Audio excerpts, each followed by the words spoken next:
looks so handsome, doesn't he? Looks so handsome. Just look at him. Let's just go back to it for a second. Look at him, just looking up at me. Wait, hang on. Just trying to work out what's dirt on my screen. With his little thing in his eye. Hello, Lods. Hello, Kathy. How are we doing this evening? Are we ready?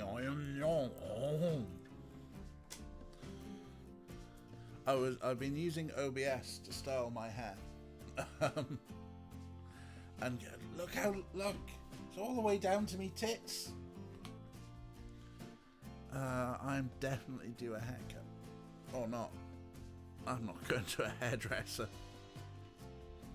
Could shave it off. Busy day stripping more wallpaper.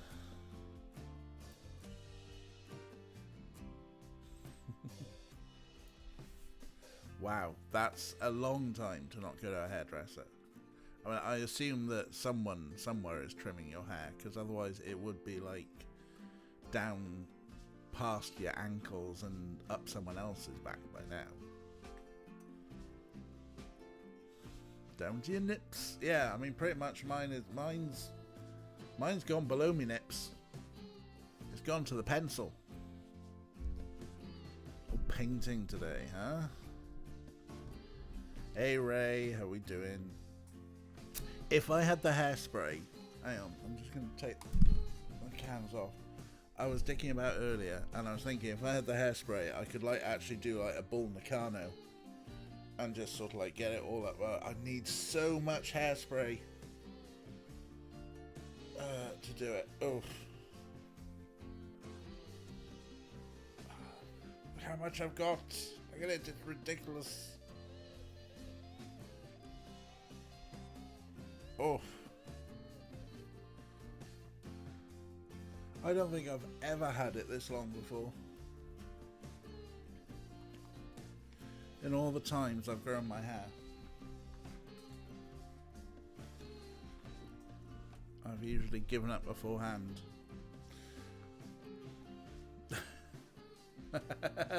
Oh God, yes. You're right, Kathy. We need to find a Van de Graaff generator before any trims happen. When everything's recovered, we shall go to the Science Museum at London, because they must have one, right? Or Techniquest in Cardiff Bay. They're bound to have one. And we'll do the Van de Graaff generator thing, and then we can get haircuts. There we go. Okay. Who's in? Kira's in. Hey, Kira. How we doing? Alrighty. Let us debut. What do I need to do? /start.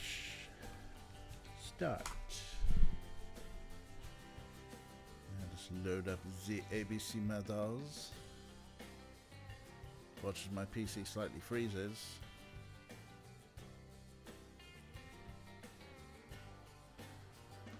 Don't care about your internal errors, Ubuntu. Right, that was rather loud. Let me turn it down. There we go. There we go. Hello, Arcraft. How you doing? You know, I've never actually been to Techniquest. And it's, you know, I don't think our school ever ran trips to it. Which is odd. No, yeah, I never even went to the Doctor Who thing when I lived in Cardiff Bay. In fact, I missed filming for Torchwood when I lived in Cardiff Bay as well. But I did stand behind Russell T Davies in the post office, and he's very tall. Right, here we go. The ABC models. Oh yeah, let's unmute it. That'll help, wouldn't it? There we go. We are nearly Earth. I am 6'1". So I think like Russell T Davies has to be like at least 6'3", unless he was packing some heels. But he's really, really tall. Bonsoir, bonsoir, former astronomer. Ho, ho, ho, ho, ho. I'm not wearing the hat tonight because hat and headphones is not a great combo on here. But we are 29% of the way through the game. We have 113 ego points. Hey, we can now access the bonuses, but let's see now. As I recall from yesterday, we're at the second murder, the B murder, and we are going to her parents to find out more.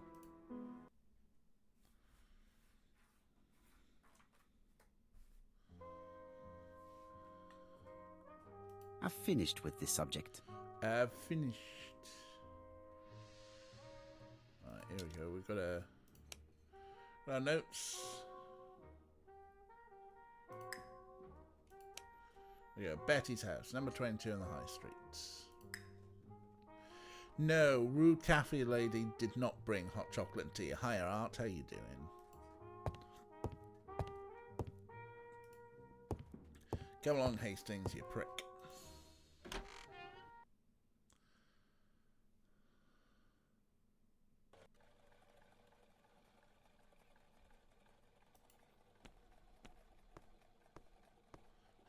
Yeah, we're going to boycott that place.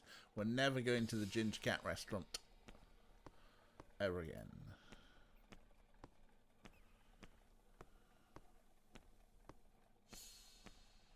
Yeah, seagulls. So where are we going? 22. Oh well, Hastings is taking us there. Oh, hang on. Let us investigate. Could it be the same buildings as on the victim's photo? Oh, hello. We've got more observations to do. Oh. Cupola. Okay. Are we zooming into something? Are we zooming in? The newspaper kiosk.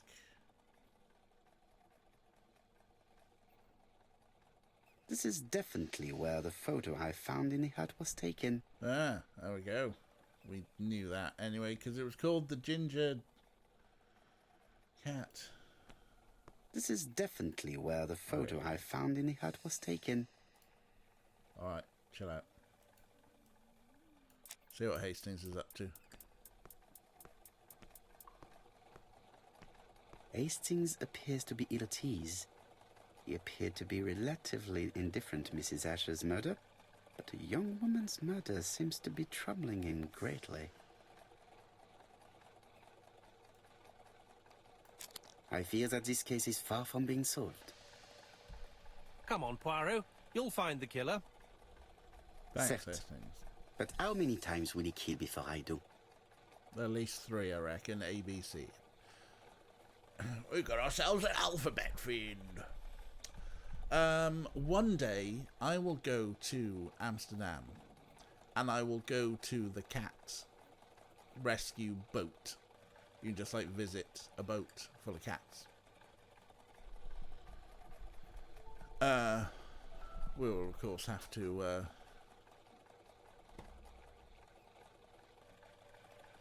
yeah, the Alpha Bastard.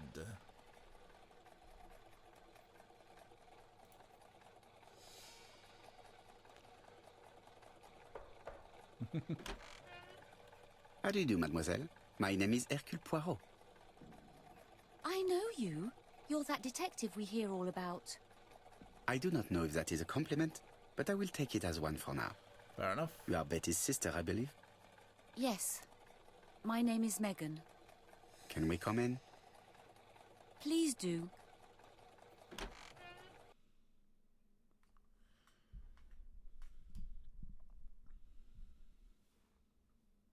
My parents are at the police station. I doubt they'll be up to speaking to you later.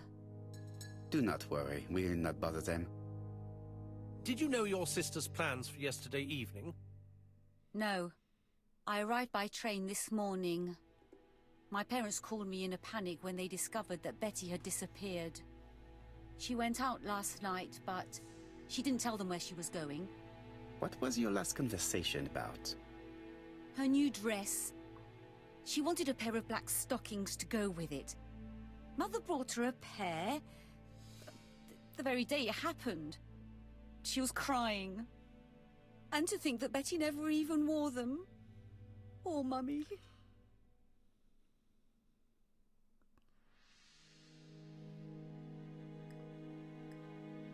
Right. Well, we can go upstairs, maybe. This gramophone is magnificent. It is a one-off, without a doubt. A one-off gramophone? Wow.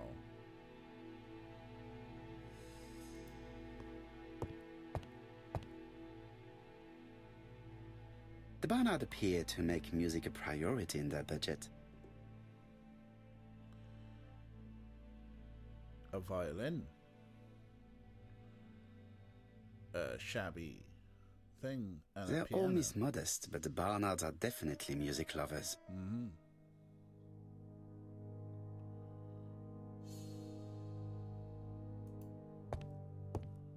It would not be polite to visit the house without being invited to do so. I'm not sure if I get bad reaction to mozzies. I think I am slightly allergic to cats. My skin gets a bit weird if they scratch me a bit too much, but I just suck it up. But yeah, Jesus lods. So many mozzies last summer, every night. Oof. I'm not going to be vain, right? First we are going to observe her. What is she feeling at the moment?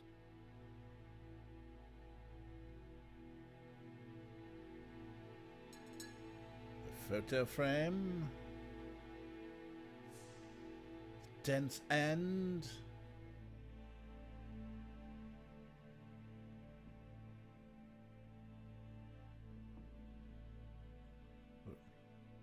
Mr. Poirot, I don't like being stared at. The hard If you have stare. something to say, would you please say it to me? Yeah, alright. Betty's older sister is not just sad, she's angry.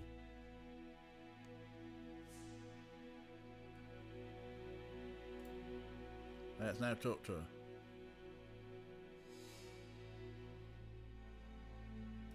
Did Betty go out often? My sister wasn't a child, sir. She used to go out. She enjoyed films, dancing. She was a very good girl who didn't hang around with men. That's what they always say, no? Really? I am not interested in what people say. I am interested in the truth, Mademoiselle Barnard. If you only knew how much I would like to talk with someone who does not know that your sister is dead and who could provide me with a true portrait of her beyond the formalities. The truth is that my sister was a silly little fool. I tried to reason with her, but she behaved like an idiot. In what way? She used to say that if she was going to marry Don, she might as well have some fun now. Oh. I understand. Please continue.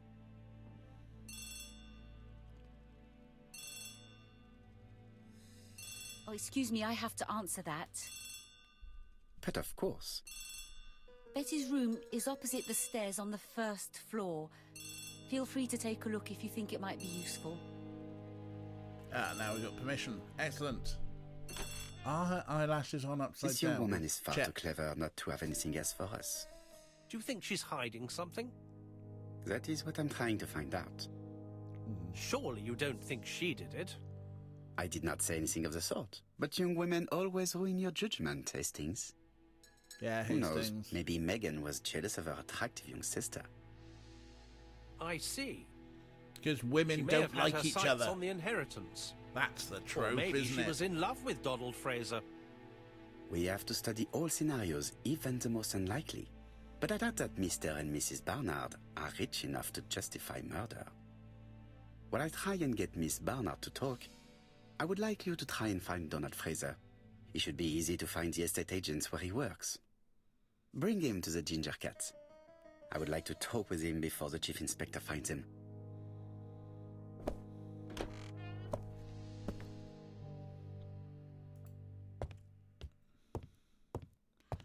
Right, so we are going to go upstairs.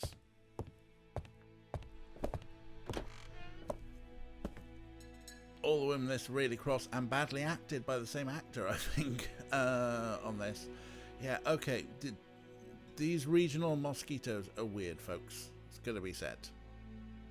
And yes, this game has a lot of bad takes.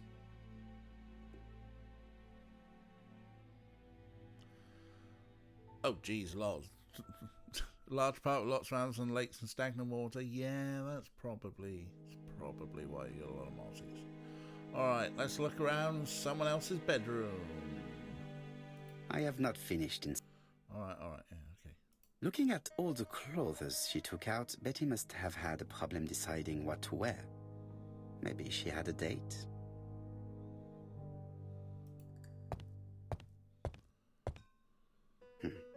A box of new stockings. But wasn't there a box of stockings at the thing? It looks like Betty has a very busy life. Ticket for film Impossible Love. Menu for a stylish restaurant. Betty liked luxury and going out. And being as pretty as she was, she probably did not have any problem getting herself invited. Yeah, slag.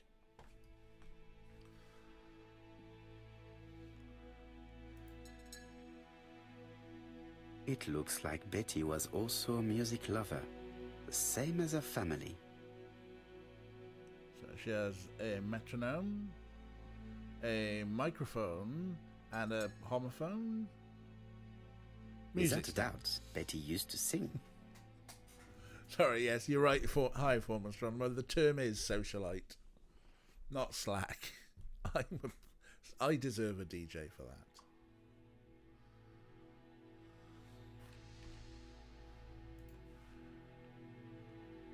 Remember, for only 150 beans, DJ, you can tell me off for calling women slags when it should be socialite.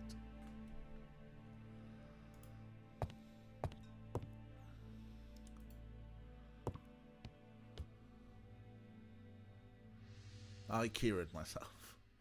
And look, now I'm preening myself.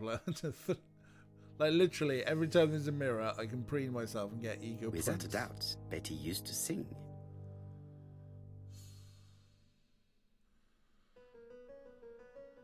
I have not finished. What else is there then?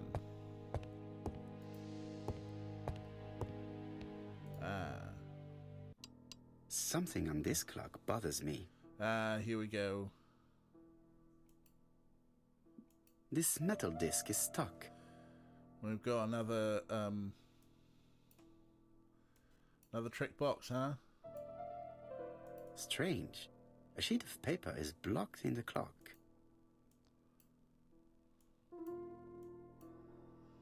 Go on, underneath. Underneath now, what about? What a strange mechanism. I don't think it serves to turn the hands.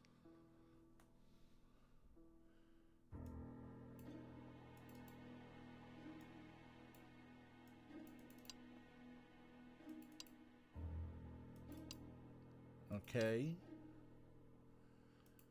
That just... These all change position. Of what?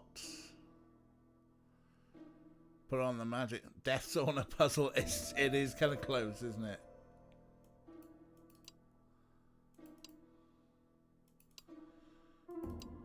So each of these things has 3 positions. The cogs are blocked by these wooden panels. Right, so can I move the wooden panels?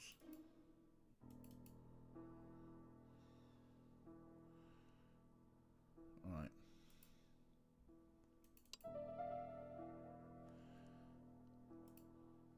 Have any wooden panels changed?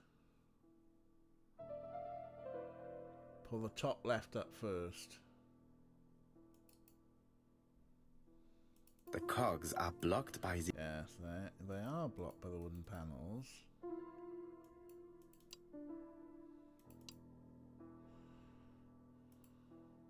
Right, flip that, and then what happens? Like, there's no immediate...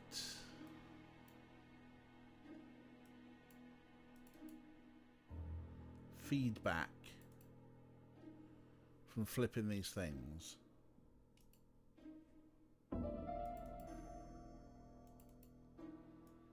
Right, The cogs are blocked by I these know wooden they are panels. blocked.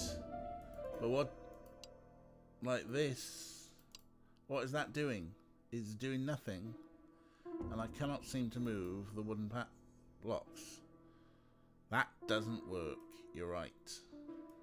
You'd have to spend bits for that one. So maybe This wooden panel is blocked. This wooden panel is blocked. I can't open it. maybe the answer is somewhere else on the clock.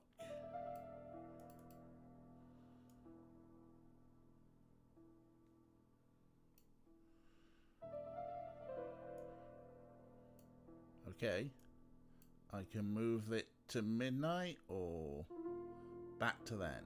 That's it. Those are my only options. Let's see what happens. If I move it to midnight, has anything changed up here?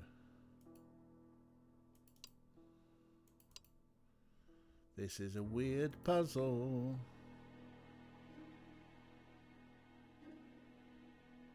Maybe there is a clue elsewhere. Maybe there is.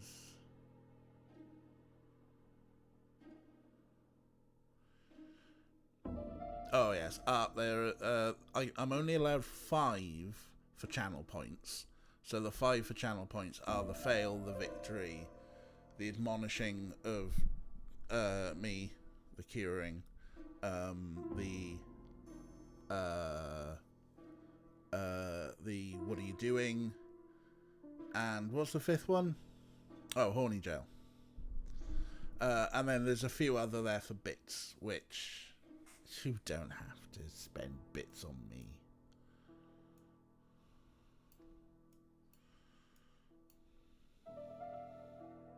This wooden panel is blocked. Right, so that panel's blocked. This wooden panel is blocked. In all my rotations, I can't get under it, so I don't think there's anything underneath. You're a verb now, Kira. This metal disc is stuck. And that's stuck. Okay. The cogs are blocked by these wooden panels. Bottom right, on the thingies. So I can move that back and The forth. cogs are blocked by... I know they are blocked. The cogs are blocked by these...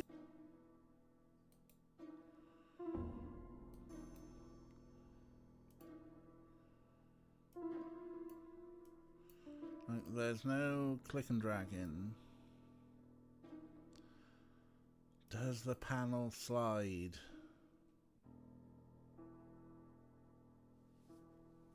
Which panel are you on about, Form Astronomer?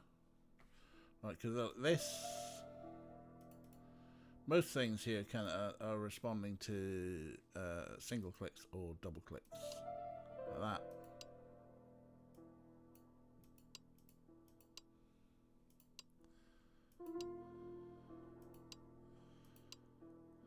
The one that's blocking it. I cannot seem to get to the bottom. No bottoms for me. None of these bits of wood seem to respond. If I click them, nothing happens.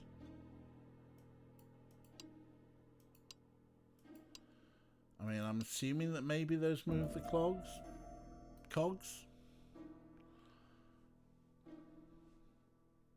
Yeah, the only things that seem to move for me are these little sliders here.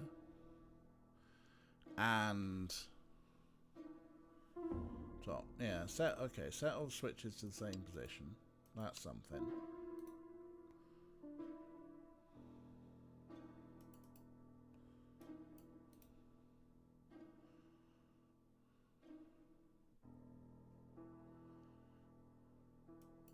Like you, bit of wood here, feel like you should slide up and out of the way, but it doesn't. Maybe there is something elsewhere in the area. You're right, Kira. Let us, yeah, that's fine. Betty liked luxury and going out, and being as pretty as she was, she probably did not have any problem getting herself invited. A record sleeve with a handwritten title. Betty must have recorded the demo. I'd be interested to hear it.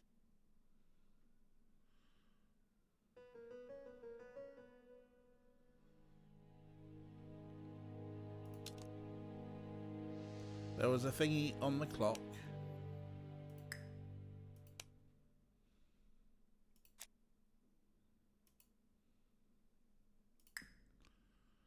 Yeah, you probably do take the record downstairs, but... Right. Something on this clock bothers me. I've got a feeling that everything's like fully contained here. So we're at 11:10. We can set it to midnight or anywhere in between. Oh. Could the screw be slightly loose? Could the screw be slightly loose? Maybe. Aha. Aha. This wooden panel is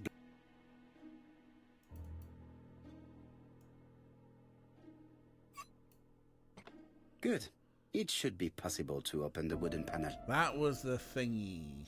Right. Look, a key. A key. Aha. This could be useful. It could be. That handle?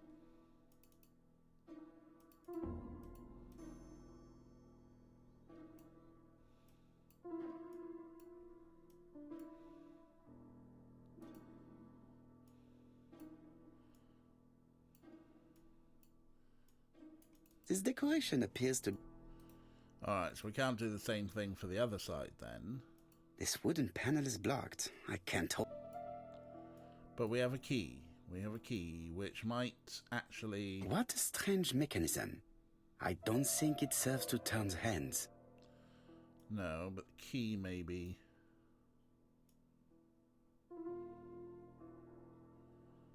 links in with it. The central cock is blocked. Yes. Yes, it is. So, because of these bits of wood.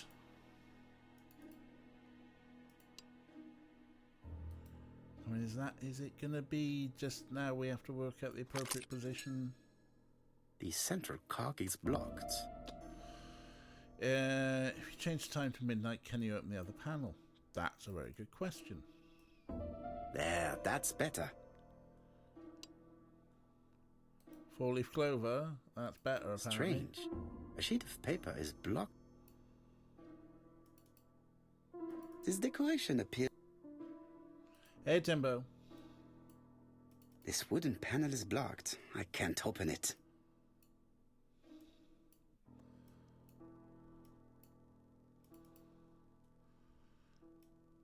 Right, well, apparently something was better for setting the clock to midnight. Maybe I might try the foot in a second. The central cock is blocked. Yeah. Yeah, let's have a look at the foot. This decoration appears to be firmly fastened. Now, also firmly fastened. What if it's the other side? This decoration appears to be... Nope.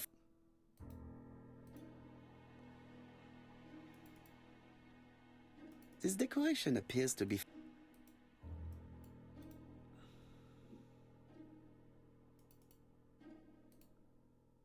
This wooden panel is blocked. I can't open it. Strange. A sheet of paper is blocked in the clock. Something in the inside of the door that we opened over here. Oh, yes, there is. Ha ha! Well spotted, our craft. What have we got? This code probably has something to do with the mechanism above the clock. Thank you. It probably does, but I'm not sure exactly. 3122. I mean, is it positions? So if we would say that this was 3, well, 2's going to be the middle for the both, right? So, hey! The central cog is blocked. Okay.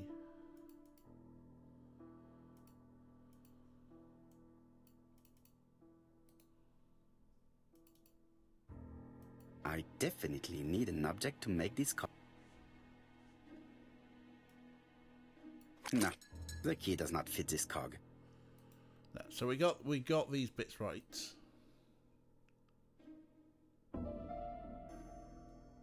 But we need more keys. Unless, oh, hang on. Ah.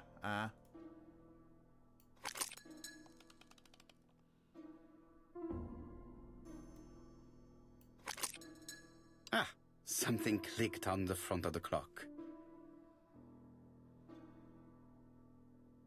A new lock has appeared. What does it open?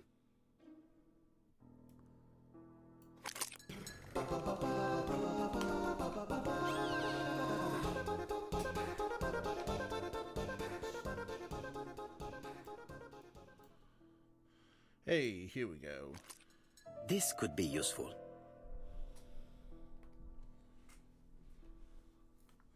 Betty, I enjoyed a wonderful evening in your company, and I hope that we will see each other again very soon. D. My dearest Betty, I know that your art is already spoken for, but you are the most beautiful dancer I have ever had the pleasure of meeting, and I am impatient to see you again. Adrian.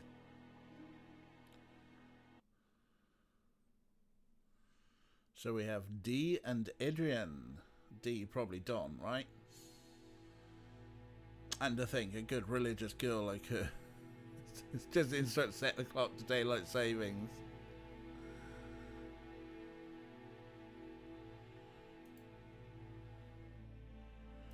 Is there anything else?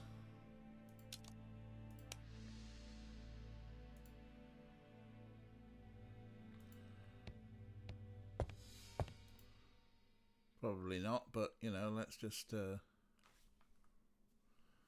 bedside table. Well, I have another nose. There's an ottle.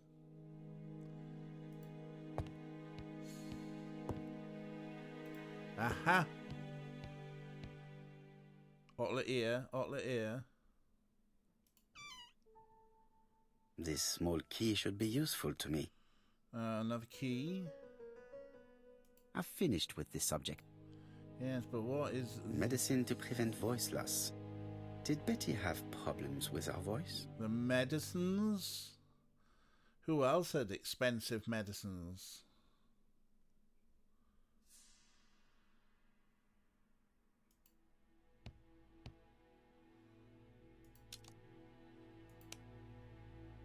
Listen to Betty's record. A record sleeve with an Henry. I guess we'll probably have to ask, since we cannot take. People get murdered and it's all alphabetical.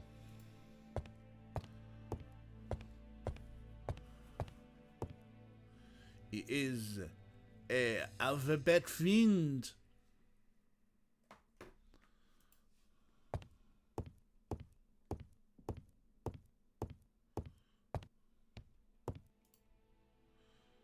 I'll just preen myself in another mirror. Get some more ego points, surely? No? No. Yeah, there you go.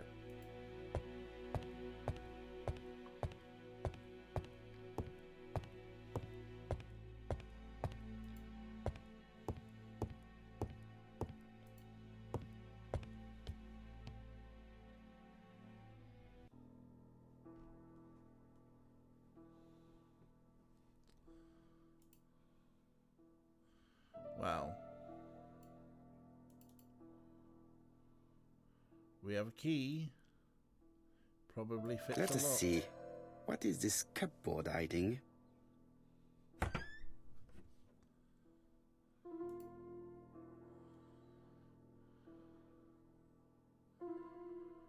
Oh, some sort of musical code. Some sort of binary-based musical code. In 4/4. This looks like solfège. Solfège. Okay.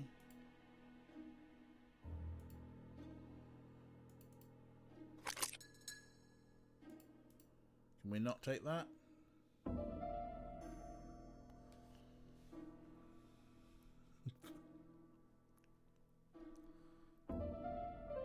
Not more maths. Yeah, please, not more maths.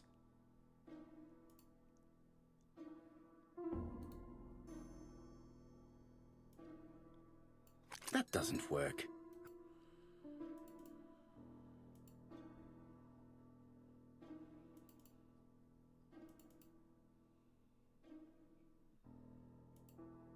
I cannot open it. That doesn't work. I must have forgotten a step. Yeah, what? Why are we at such a weird angle here to the record player? Anyway. That doesn't work. I must... Well, why you... Does anyone know how to use old gramophone records?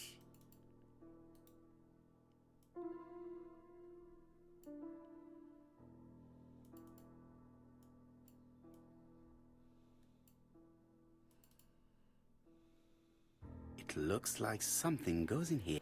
Oh, what? Even the fucking gramophones are stupid. Puzzle box.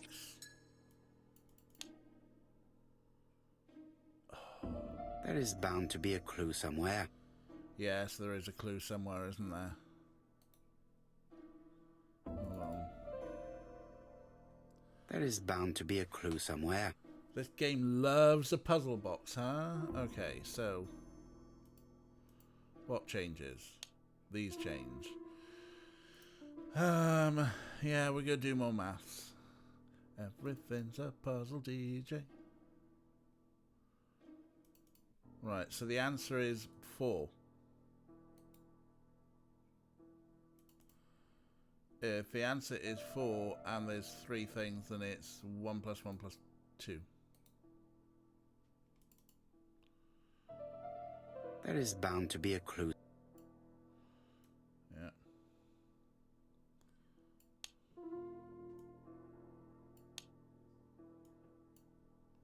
Yes. That symbol was the 4 symbol now.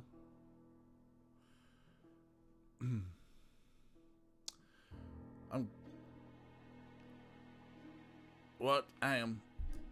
2 quavers and a semi-breve equal breve.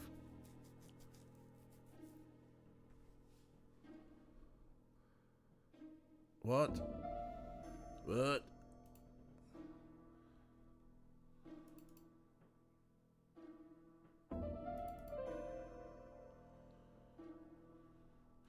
Oh, it's the other way. Oh, I see. Yeah. Because it's divisors. Because there are. Yeah.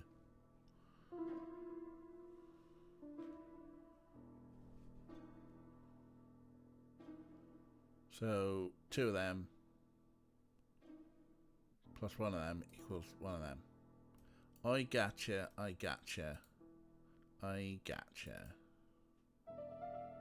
There is bound to be a clue. Yeah, shut up.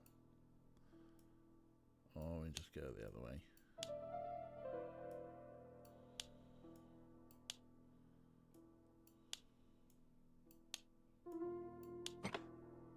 I heard the sound of a mechanism being triggered.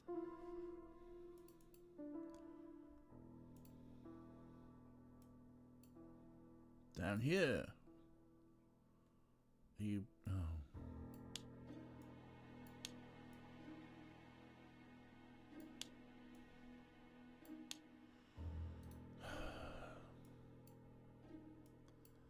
Why do you have such silly music boxes?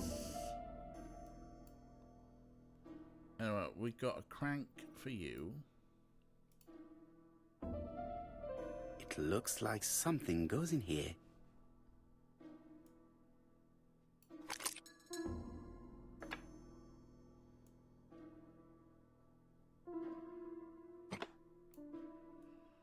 Now something else has gone clunk. That doesn't work. I must have forgotten a step. But yeah, the handle should wind it up. I mean, we're meant to be playing That a doesn't record. work. I must have forgotten a step. Hang on, you're right. We've gotta lift the horn, haven't we? Why are you going all the way down there? Jesus.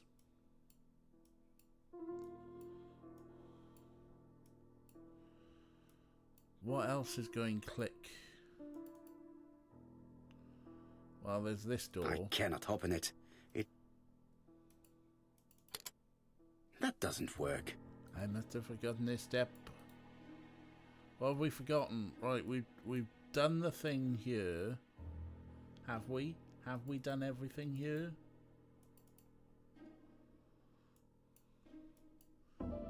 We did the thing there that opened something.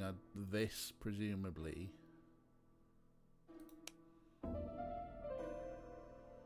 "78T" is written on this record.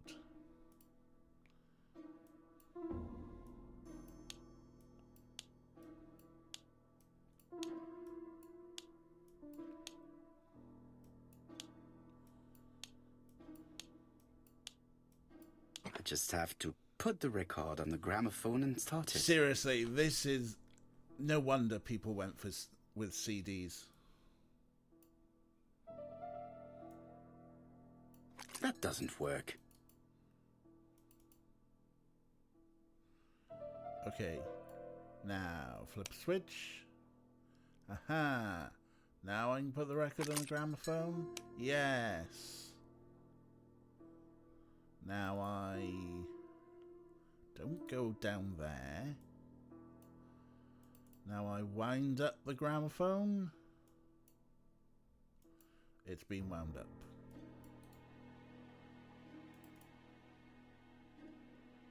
I push the button. I flip the thing down. I press the button.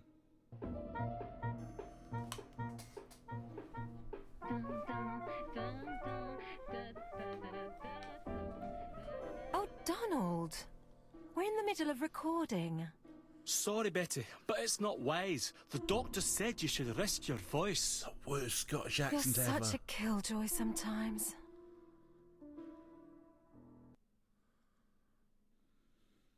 Betty was such a good singer. It's true. Did she have any problem with her throat? Yes, she had to be careful with her voice. Of course, she didn't follow the doctor's advice. If Don didn't insist, she... Well, it's too late for all that now.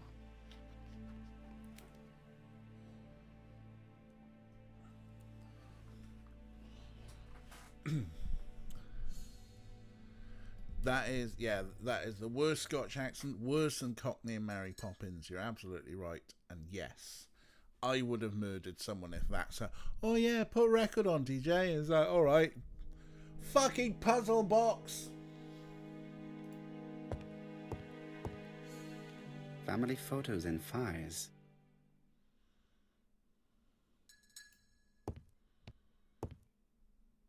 Anything else to look at? No.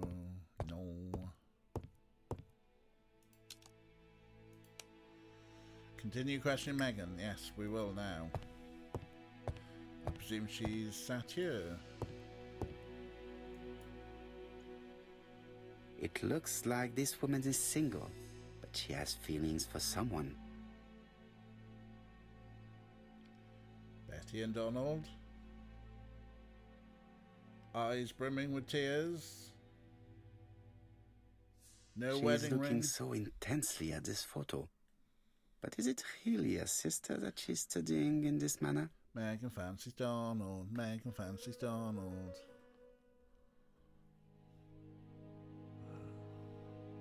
What did Betty plan to do with her evening? Oh, we're still missing some clues. let's continue talking to Megan.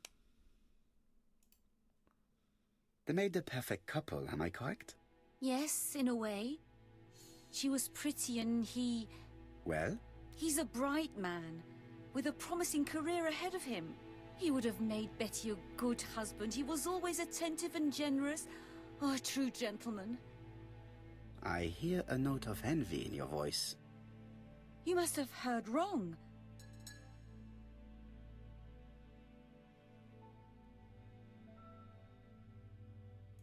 Donald appeared to be very much in love with your sister. Yes, he was mad about her. Mad, you say? Being madly in love can often be destructive, and Mr. Fraser was known for being jealous, I believe. No more than average. Men are always slightly possessive, especially when they are with a pretty woman. Well, I'm not going to argue with that one. Accuse her of lying? No, let's just ask her to cooperate. I am not your enemy, Mademoiselle Bernard. And you are not my friend either, Mr. Poirot, sir. Oh? Yes, but your lies are not helping Mr. Fraser, or you for that matter. I know that Fraser was jealous, but I wonder why you feel the need to protect him. Protect him? I hope you're not suggesting... That you are Fraser's accomplice? There is nothing to suggest that, at least not yet. It would appear that your sister's murder is the second in a series that we have to stop as quickly as possible. The first was in Andover, and the same as your sister, the murderer sent me a letter informing me that a crime would be committed in that town. Now can I count on your honesty? Yes, you have my confidence, Mr. Poirot. Don is a quiet and sensitive young man. Slightly reserved, too. And as is often the case with reserved people, when he flew into a temper, he completely lost control. But boys will see boys. So violent. Betty was frightened. And when was this? The first time was about a year ago. But they rowed more recently. Donald found out that Betty had lied to him. She said she was going out with a girlfriend, but she went out for dinner with a married man. It was an awful scene. Scandal! She told him that until they were married, she was free to go with whoever she pleased. Donald turned quite pale and started shaking and kept saying one day... Well? He'd commit murder. Do you think that is what happened? No, Mr. Poirot, I don't believe that. You yourself said he may be a recidivist madman. Don loved Betty with all his heart. I can't imagine for one instant that he would hurt her. Very good, Mademoiselle Barnard. Thank you for your help. I mean, to be honest, it sounds like that he probably would have. Fraser is at the Ginger Cat. The police haven't spoken to him, but they want to.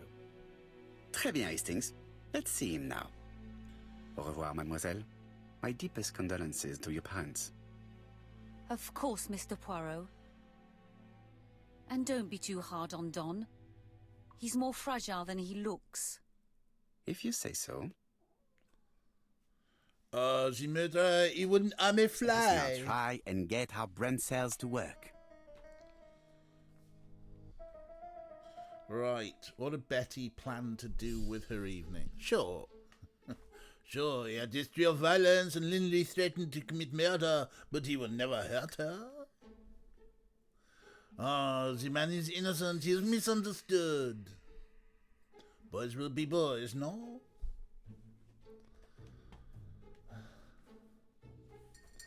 Also, psst, it is I, Leclerc. One for the older, the older crew in there. All right, what did Betty plan to do with her evening? She'd probably plan to meet someone that evening. That seems like worth it. She's got a great deal. She's seeing other men as well as Donald. A lot of visitors.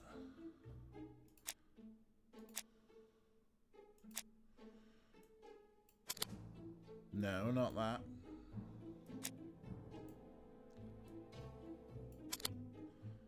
Betty lied to Donald because she had a date with another man.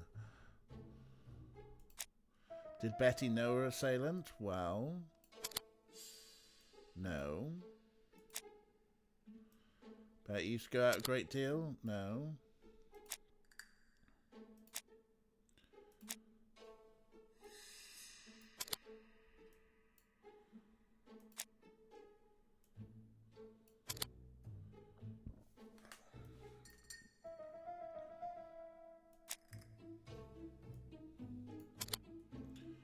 Man seduced Betty before taking the deep, really strangled her. Okay, yes. Let us now try and get our brain cells to work. What is Megan's behaviour hiding? Betty was a good singer. Megan really liked Donald Fraser. Megan's an intelligent woman. Megan loved her sister. Megan's now the Barnard Soul heir. Kept looking at the photo of Donald. Yeah, I think, yes. Megan has a soft spot for Donald. Did she have a motive for killing her sister?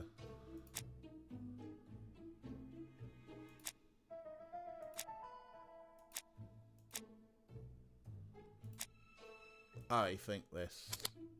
No.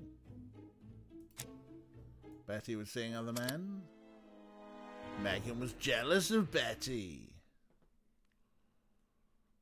Question Donald Fraser. Did they copy the witness statements from random rape case? Yes, he's got a bright future ahead of him.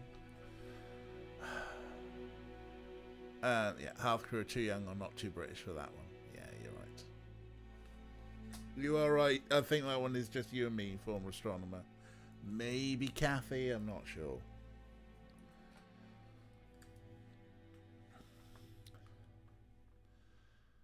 Yes, I'm making... Hastings always pays more attention when young women are being questioned.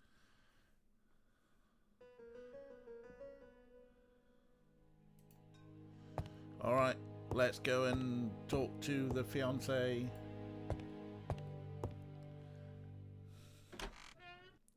That's because you're a baby, Ray.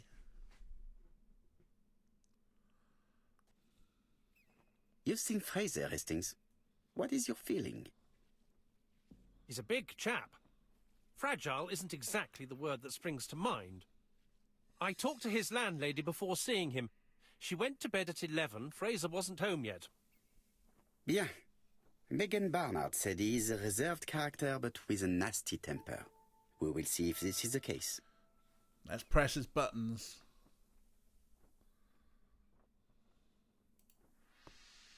This is definitely where the photo I found in the hut was taken. Alright, yeah. Nothing new then.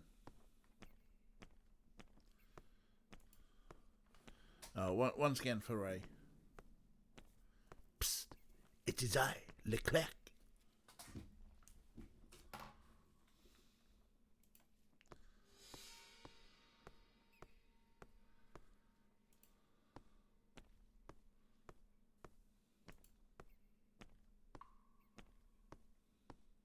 Yeah. Hastings appears to be ill at ease. He Oh, appeared to be yeah. It's always the relatively same bloody indifferent to thing. Mrs. Asher's murder, but a young woman's murder seems to be troubling him greatly. Oh, Kathy, you've got the box set. Oh, send it down to me. I don't know why. Yeah, so reference for the babies or the non-Brits. There was a TV series from the late 80s through to about 93 or 94, I think it went through to, called Allo Allo, that was set in wartime France and was based around a cafe where the owner was both in touch with and working with the resistance, and also trying to sort of like keep the German occupying forces attention drawn, and hiding two British airmen under his mother-in-law's bed, full of like the usual British thing of sort of like, let's just give every character catchphrase. And one of the Resistance members was a master of disguise called Leclerc, who basically was not a master of disguise. You could tell it was him, but he would always go up and go, "Psst, it is I, Leclerc." And just take his glasses down and say, "Look, see, now you can see it's me." Very British comedy, entirely bad French accents, and of course Officer Crabtree, the British spy who played a police officer who had the worst French accent. That was the joke. Good morning, but nobody got it, and it was equal parts just bad British catchphrases and bad British sex comedy. For like, as former astronomer says, early Sunday evening telly of our childhood. It'd be on of a Sunday evening about 7 p.m, something like that. You know, a kind of a family time, and it was quite a bawdy sex comedy because the guy who ran the cafe, René, there was his wife. And then there were the two waitresses who he was having an affair with. It was bad. I mean, this is the thing. I haven't seen it in so long to know whether it's like held the test of time. Mimi and Simone. Like Carry On Dad's Army. Yeah, kind of. Like it's in the vein of like Dad's Army, of that multi-camera British sitcom. Better than Dad's Army, maybe. I don't know. It didn't hold up when you start rewatching, but you only got as far as the pilot. You could have at least given it a little bit more caffeine. But I will, if that's in the charity pile, I will send it down to me. Yes. Oh, there's definitely a lot of sexism in there. That's for sure. I'd say as much a bawdy sex comedy. A lot of it does revolve around the smuggling of a painting, The Fallen Madonna with the big boobies.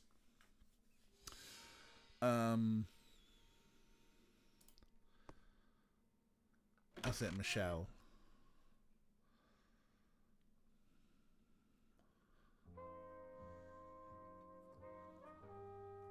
Right, we're going to get our chocolate now. Let's see if we can order one. I don't want this young man here. Be quick and do what you must. No, mon chocolat show is not happening. How do you do, Mr. Fraser? You're Hercule Poirot. Mr. Hastings said you wanted to speak to me. I've got the worst Scots I know that it may accent not be the ever. right time, but I would like to ask you a few questions.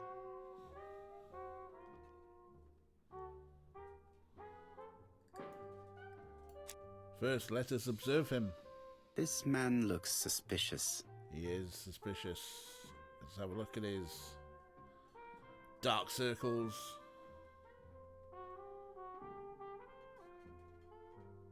And his... What are we looking at down here? Come here.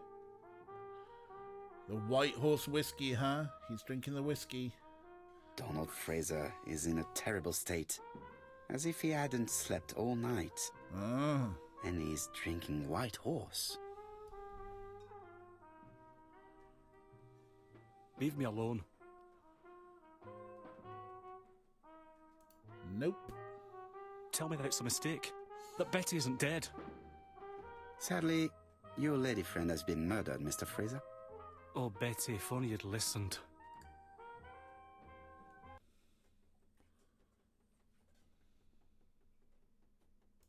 If she had listened to you, she would still be alive. Should I take that to be a confession? With that sort of thinking, you must send a lot of innocent men to prison. Under different circumstances, I might even find you amusing, sir.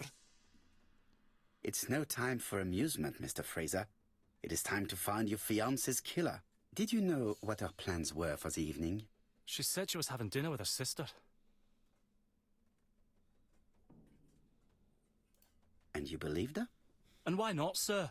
She was my fiancée. Oh, That wow. did not stop her from lying to you before. Betty was not a bad girl, but she did like to take advantage of her success with men. How dare you sully her memory? I am not interested in memories of her, Mr. Fraser.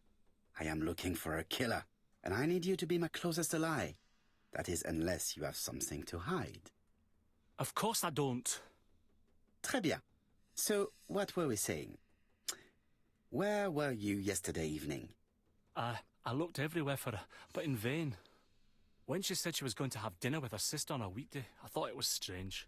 I tried not to think about it, but I was like a lion in a cage. I was convinced she was lying.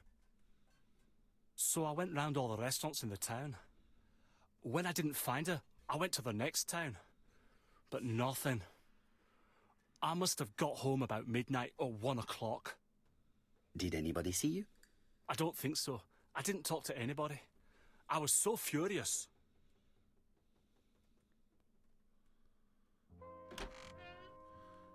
Bad drawing. I knew I'd find you here, Poirot. I thought the victim's young man was here. Yes, he's all yours, Chief Inspector. Oh, we're done with Let us him. now apparently. try and get our brain cells to work. He's not just a bad drawing of David Tennant, just a really bad impression of David Tennant, like drawing and voice acting. Did Donald have a motive for Betty's murder? Well, let's see. There's a braid silk belt now. Betty's got out a great deal. I think that's probably part of the motive.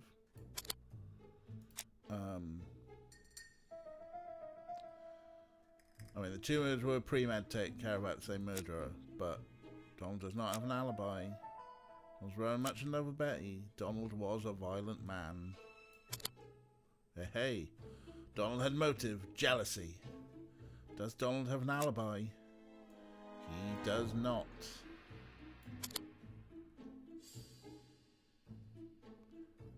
Does Donald have motive for all the murders? No, I don't believe he does.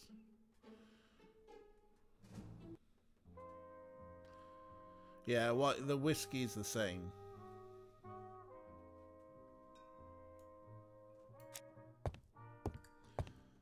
Hastings looks silly too. He does not like Fraser. Hastings is bound to tell me what he thinks. Alright, fine.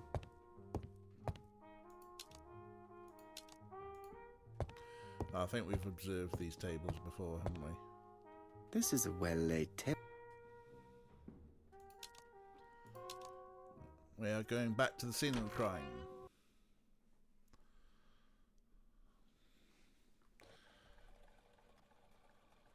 Fraser doesn't have an alibi and he's extremely jealous. You are very skilled at summing up.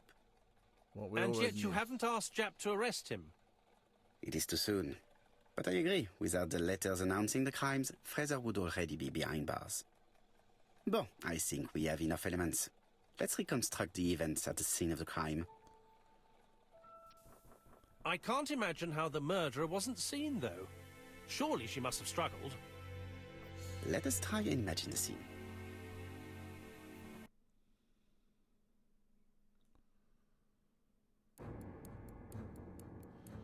Reconstruction time. The killer and the victim are walking on the beach. Miss Betty has a bag, a belt around her waist, and carries her shoes in her hand. Both of them walk slowly to hut number 5.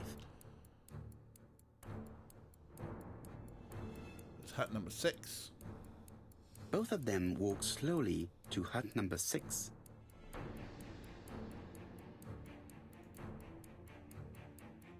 Miss Betty enters the hut. She leaves without her belongings. Then she hides a code.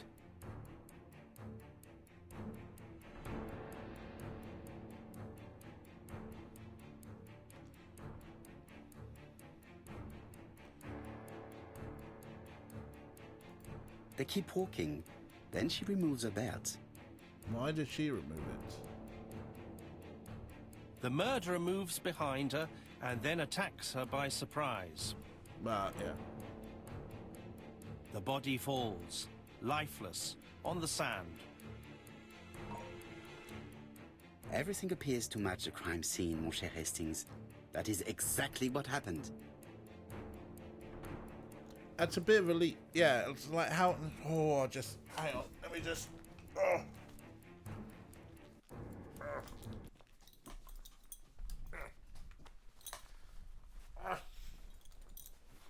Without the ABC, we might have suspected Mr. Asher and Mr. Fraser. But by timing his crimes, the murderer is making sure he's accused. In a way, it is very generous of him. Generous? The murderer seduced Betty in order to lure her to the beach and kill her. Indeed, the young woman was certainly careless, but not stupid enough to follow a stranger. What are you planning to do, Poirot? Return to London, mon cher Hastings. I was just taking off my belt and put it round my neck casually, like normal casual people do. No? And to be fair, it was digging into my gut, so... But that's a normal thing that normal people do. Hercule Poirot said, so it is normal. Yeah, she's still there on the beach.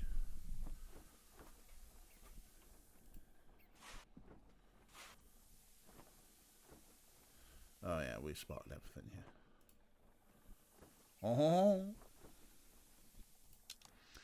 Right. Go back to London. That's what we're doing.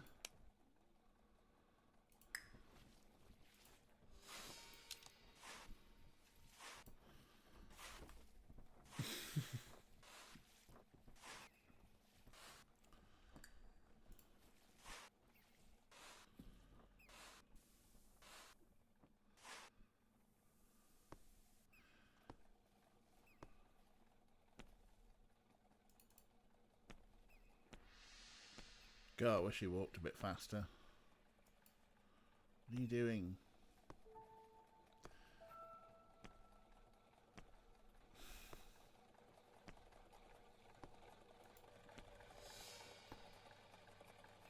Right, back to London.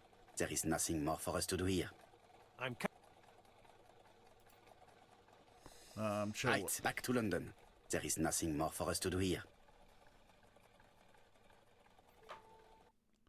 Taking a taxi from Bexley-on-Sea to... Japp has decided to reveal details to the press. The alphabet murder is now famous. It is not a bad idea.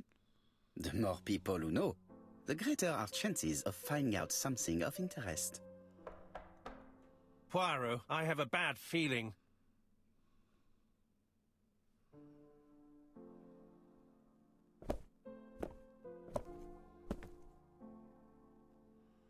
Poor Mr. Poirot, not so good at these little criminal matters as you thought yourself, are you?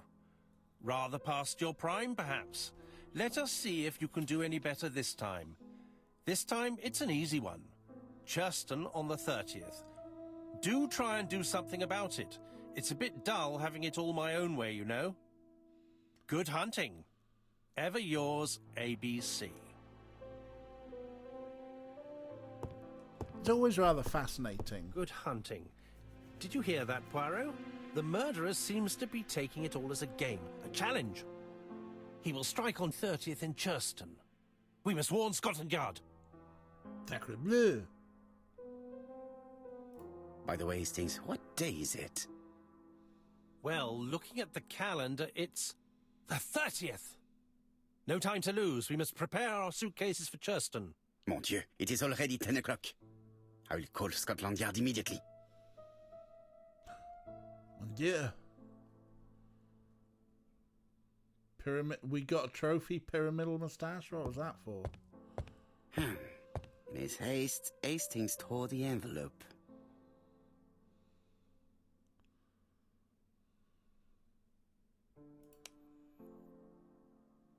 Yeah, we need to compare the letters and then call Scotland Yard. I think we should compare the letters first. This is a matter of... We got to take into account the Royal Mail delivery times. This is very true. It is not a good time. What do you mean it's not a good time? It is not a... Fine. Cap Calloway, Charlotte Church, Hello, Chuck E. chap. Cheese. We received a new letter from ABC in the 10 o'clock post. Where and when? In Churston. Today. Today? I'll inform the population immediately. I'll check the train times. Call me back.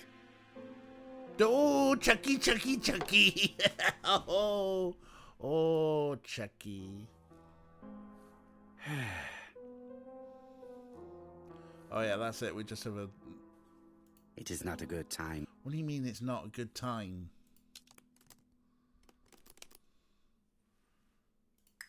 We need to compare the letters.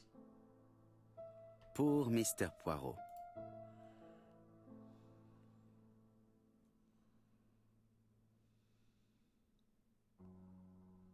I mean, it might be.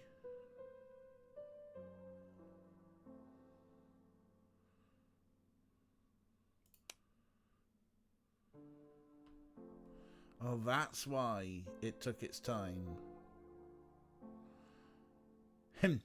Hastings tore the envelope that held the killer's letter. However, he did not have to throw it in the ground. But he got the address wrong. I don't think.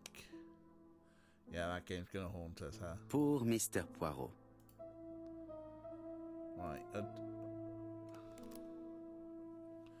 Oh, hang on. Was there anything on the back? Pour Mr. Poirot. Yeah.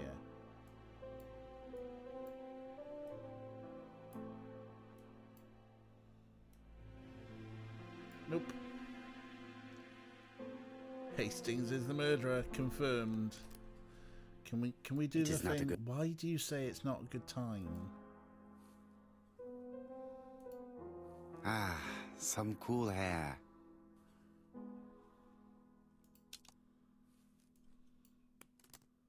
We don't stop doing that, DJ. We want to do.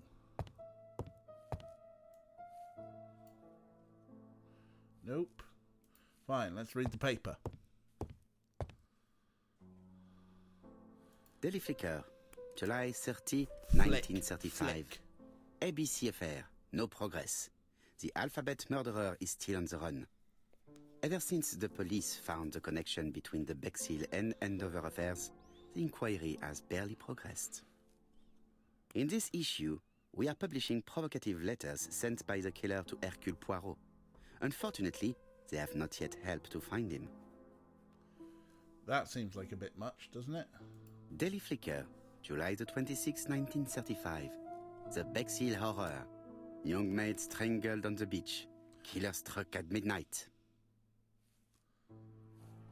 Yes. Flicker. I know, I thought the same thing, but It is not a good...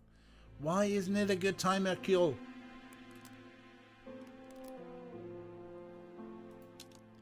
So literally, our task is compare the new letter with the other letters from ABC.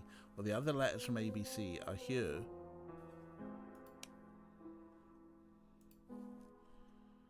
It is not a... But you keep saying it is not a good time, and it fucking is, isn't it?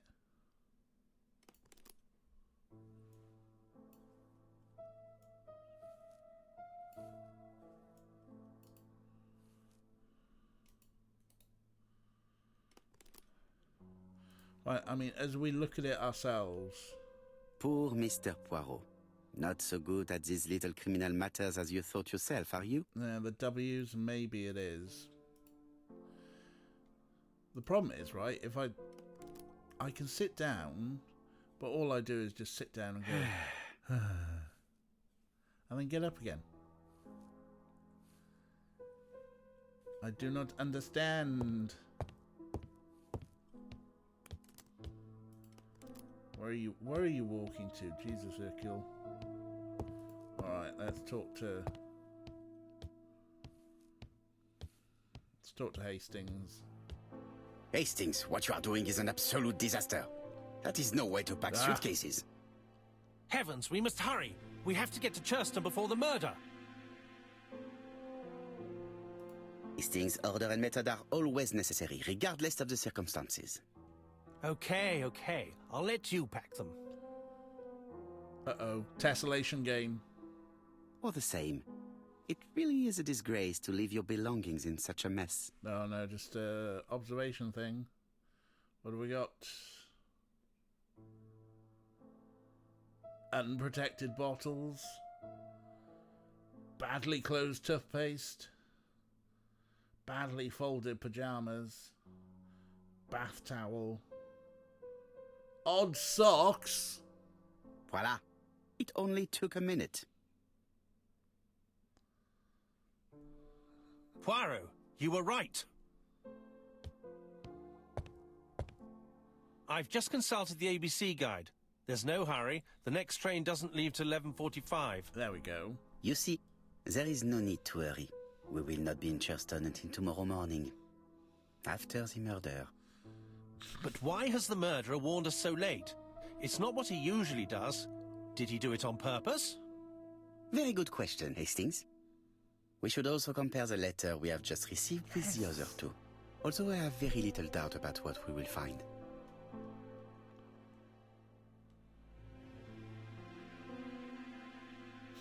Won the trophy Snowflake. I'm not even going to ask why they decided Snowflake was worthwhile of a trophy. Right, now, yes. Right, let us compare this new letter with the second one. Let us examine this more closely. Right, so, as I recall with this one... Certain characters in the two letters may have similar defects. Yeah, the W. The W is not printed properly. And now as I... Right, let us compare.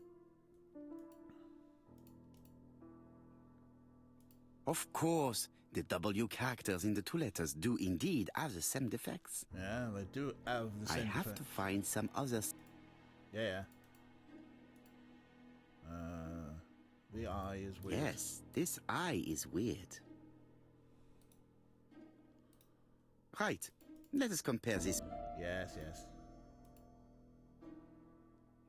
Yes, the I characters in the two letters do indeed have the same defects.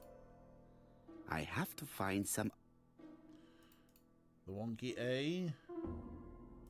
Yes, the A appears to be quite unusual. Right, let us compare this. That's right. The A characters in the two letters do indeed have the same defects. It's the same letter, we know. My theory was right. These two letters were written with the same typewriter.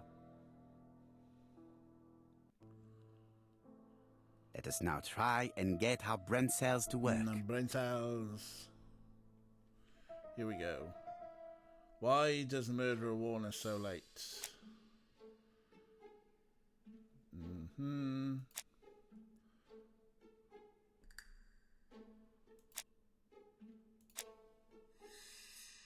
Envelope with the wrong address. Let's see, we're sent at the right dates. There was an error in the address, but why was there an error in the address? The letter should have arrived in time. The postmark shows that it was sent 3 days ago. However, our man made a mistake in the address, which explains the delay. All the same, the post office took their time correcting the error. Come on, Poirot. Your address is not quite as well known as that of Scotland Yard. Poirot, the telephone. It must be Jap. If it's someone who says that they understand that we were an accident that wasn't our fault, I will freak out.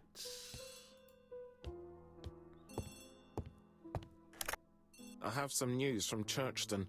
Bad news, I'm afraid. Sir Carmichael Clark was murdered while out on his evening walk. Sir Carmichael Clark. The name is familiar to me. He was a famous throat specialist, one of the best in London. A wealthy man. He retired to Combside, a beautiful house by the sea. He collected antiques. Are you going there? Yes, let's meet on the train. Sound vaguely enthusiastic, Jap. Jesus, the worst thing. Oh, wow, that's where Churston is, huh?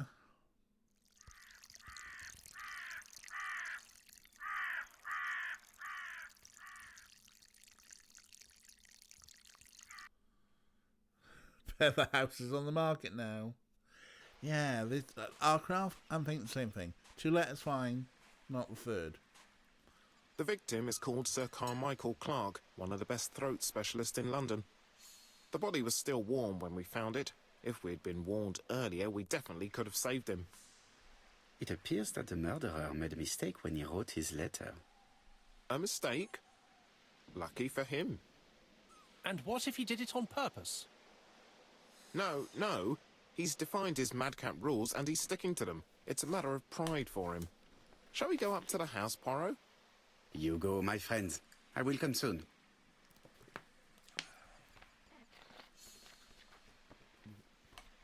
Marshall Mustache. What? These trophy names are weird. Right, Seagull did it. Let us examine the seagull. This place is very calming. Except for the seagull. A picturesque rock. Wildflowers. The site is exceptional.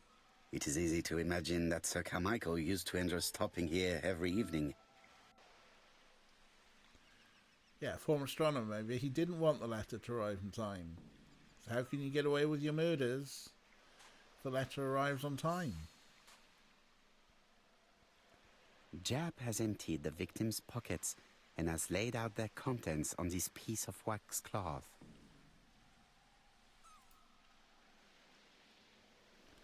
Oh, a ring. A signet ring, very probably with the Clark family's coat of arms.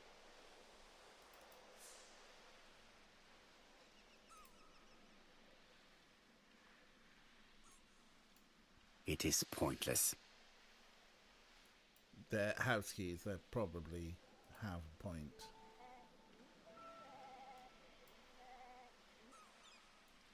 A little goat.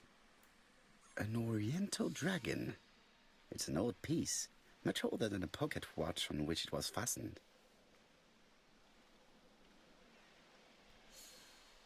But the detective inspector who can't solve crimes with that random Belgian git said that violated the murder's rules.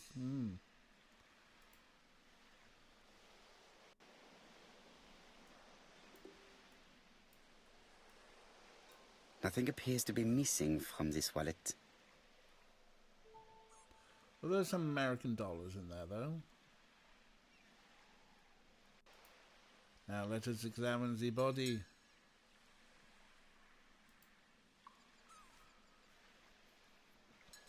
Yes, the ABC. An ABC guide. The murderer's customary signature, covered in blood this time. What a walloon. Oh, art. Sir Carmichael's throat was cut. It's a clean incision, a professional murder. Throat was cut, huh? Apart from the wound to the throat, the body is untouched. No cuts, no bruises. Oh, that shadows. I thought it was going to be like, oh, he's pissed his pants, look. The gravel on the path has been sprayed with blood that covers a conical-shaped area, which starts at the body and becomes wider as it moves further from the bush.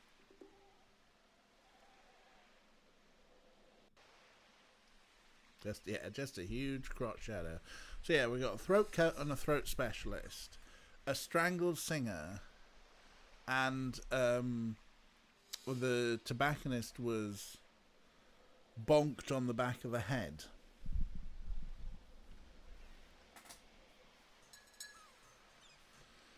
Okay, well,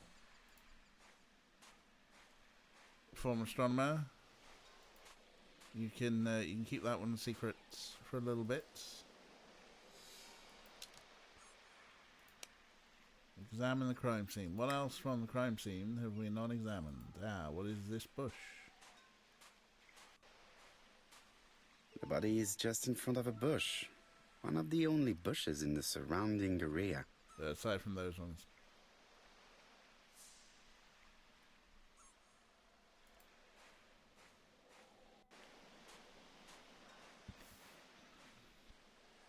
The only bush The from site is exceptional.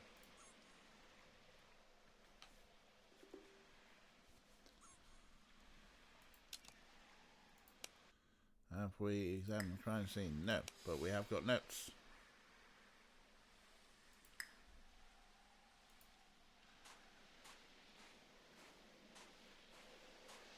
The vegetation behind the bush has been trampled. Trampled? Let us now try and get our brain cells to work. Aha. What was Sir Carmichael's position when he was killed? Front of the only bush in the surrounding area. Cone shape, which extends away from the bush. There's a wound with a clear outline. He had his back to the bush. Sir Carmichael had his back to the bush when the killer cut his throat from behind. A fatal blow that sprayed blood over a range of more than 1 meter. Let us now try and get our brain cells to work.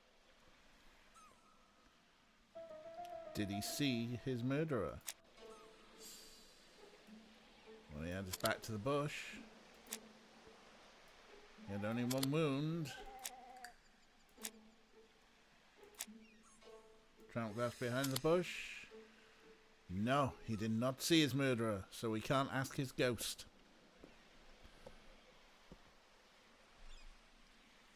Have you finished, Poirot? Chief Inspector, many questions remain unanswered, but I am certain of one thing. The killer has prepared his crime very carefully. Quite right. He must have known Sir Carmichael's movements well to plan such an attack. The murderer struck with terrible savagery. Yes, blood flowed. It's the first time he's attacked a man. He armed himself accordingly. Have you spoken to the victim's family, Chief Inspector? I've spoken to the brother, Franklin Clark. I didn't get much out of him. He's yours. I must get the body removed. Yeah, never turn your back on a bush, eh? Right.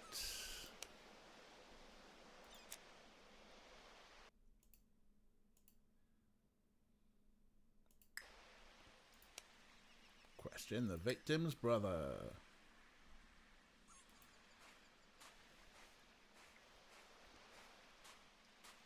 Not that way.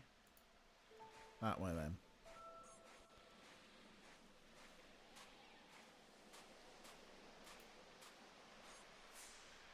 I mean, Art, isn't it obvious this is a rich man?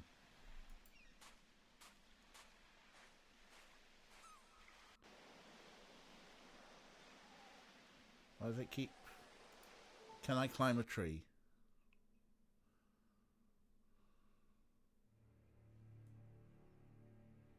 Oh, no. To be honest, this inspector seems rather obtuse. I'm counting on your friend Poirot to catch my brother's murderer.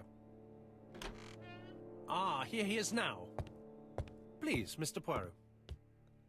Mr. Poirot, this is my brother's secretary, Miss Thora Gray. Pleased to meet you, Mr. Poirot. Would you like some tea? No, thank you, mademoiselle. I find it hard to digest.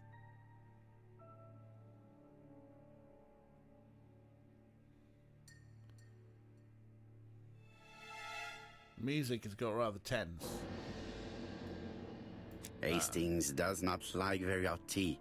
He's going to blow on his cup for a good while before drinking. Hastings does...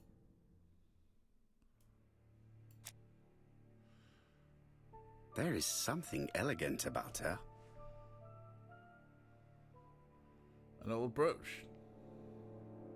While taking classical style blouse. A nice hat. No, no. She has good taste, except perhaps in her choice of jewelry. Please excuse me, I have to take care of Lady Clark.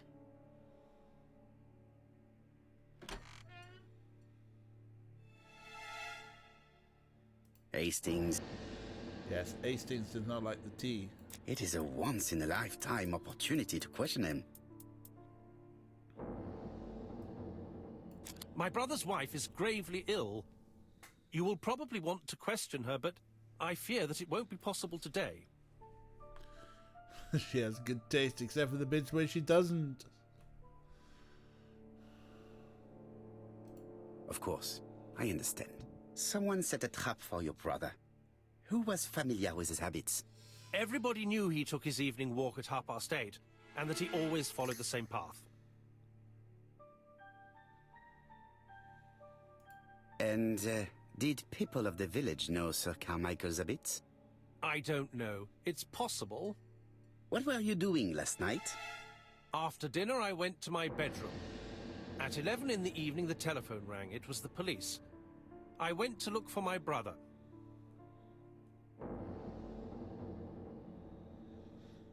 Was it The Dark Knight or was it favourite book? Yeah, there's a lot of Chinese dragons going on. What's going on with the tea here? They don't... Was it a dark night? It was a new moon. I took a lantern. So it was you who found the body? Yes, along with the gardener. Have you seen any strangers around the house recently? No. As far as I know, nobody has been near the house.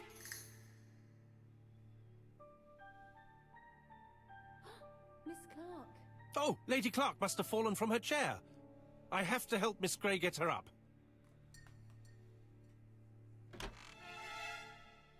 Hastings, while our host is gone, let's examine the drawing room. Oh, we're in the drawing room. But that means the Poirot, murderer should be a about. gentleman shouldn't... I take full responsibility. All you have to do is to leave the drawing room door ajar and let me know if anyone is coming. Jesus, Hastings, you couldn't look more fucking dodgy. There are some very valuable objects here.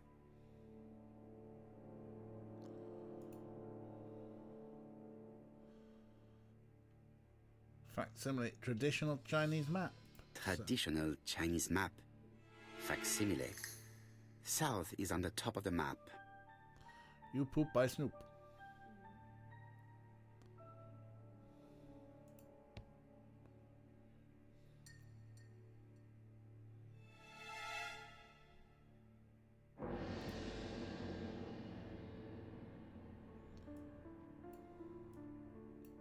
Compass, point to the south.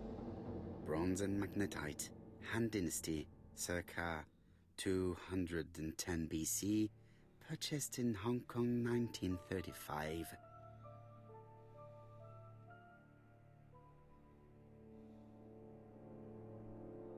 There are some...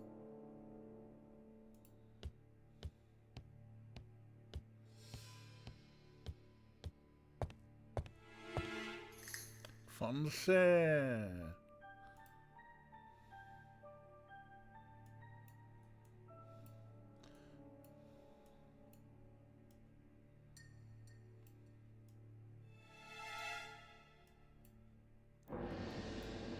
Comside's private collection, purchases since 1920.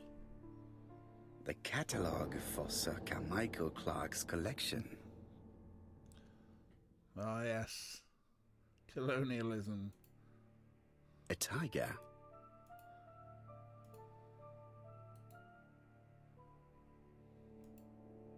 A turtle. Uh-huh. A dragon. My big boot of looted objects. A crane?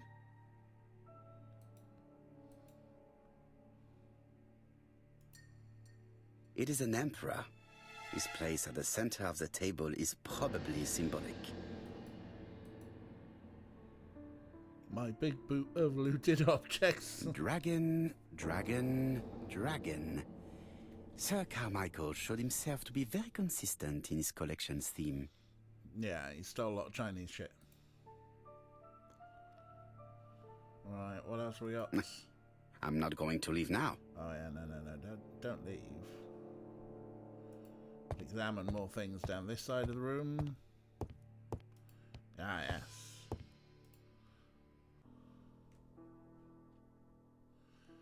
Thinking. What are we thinking? Oh, it's another bloody puzzle. The cardinal points. This book could maybe help me. Each cardinal point is associated with one animal and one color. Hello. In the middle sits the impaled dragon, and out of respect, all the others are turned towards him. Dragon. Dragon. Dragon. Yeah. So we need to go look at the Turtle, table. the dragon, the crane, and the tiger. I think I've already seen this motif somewhere. Dragon, crane, tiger, turtle. So yeah, actually,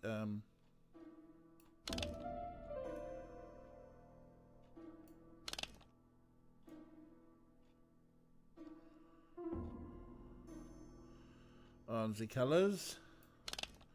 What about the colors?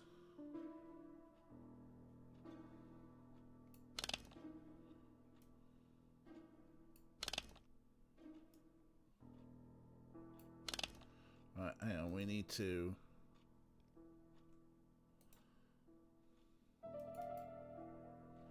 Okay. Who manufactures these? Yeah, that's fine. We will... Yeah, come here.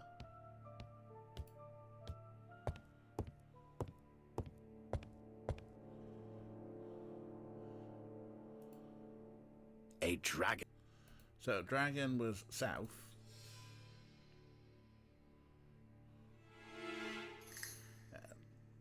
South and north is dragon, tiger. So well, I suppose we just go around the clock. Dragon, crane, tiger, turtle. Colors are on the book page. Yes, they were, weren't they?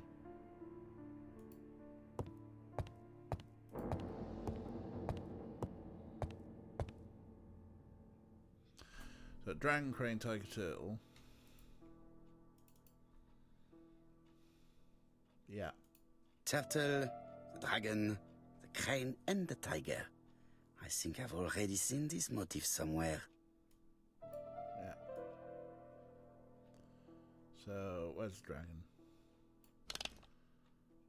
Dragon, crane, tiger, turtle. Right. And then red, white, black, blue. Mm-hmm.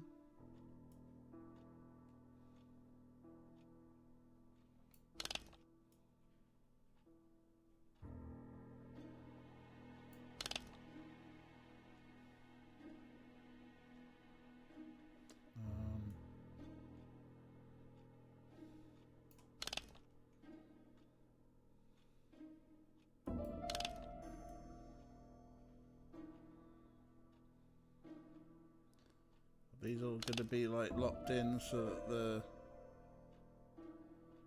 those dots are facing in. We missed something.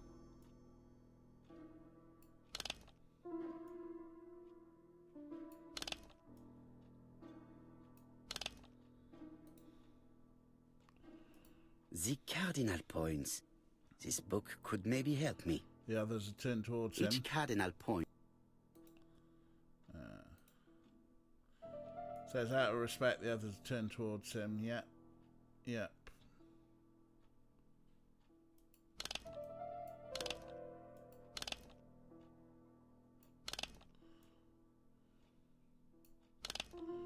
Or is it actually that we've got to get there?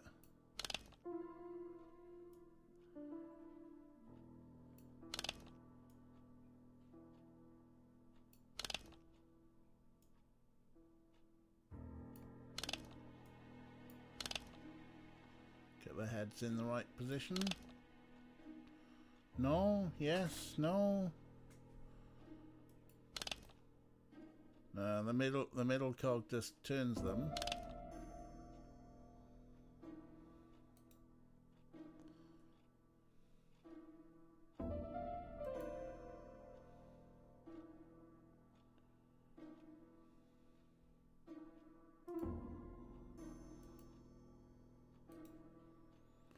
So the only other thing that it could be is that maybe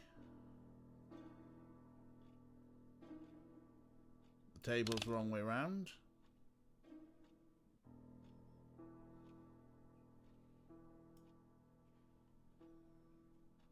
But I don't think so. I don't think we need to place anything in the middle, do we? There's the spinny of these things to get the colours right. And I think we've got the colours right, haven't we? Red, white, black, blue. Red, white, black, blue.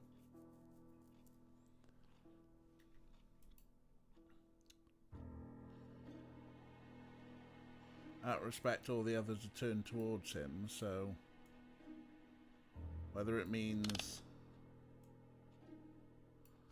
the little nubby bits here are meant to be turned towards, so it certainly has all of the faces coming into the middle. Were there animals' colours on the wall map? That's a very good question.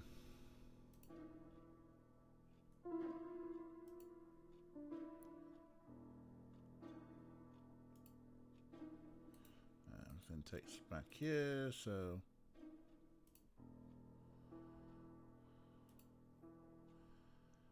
go. Leave the thing. It will not.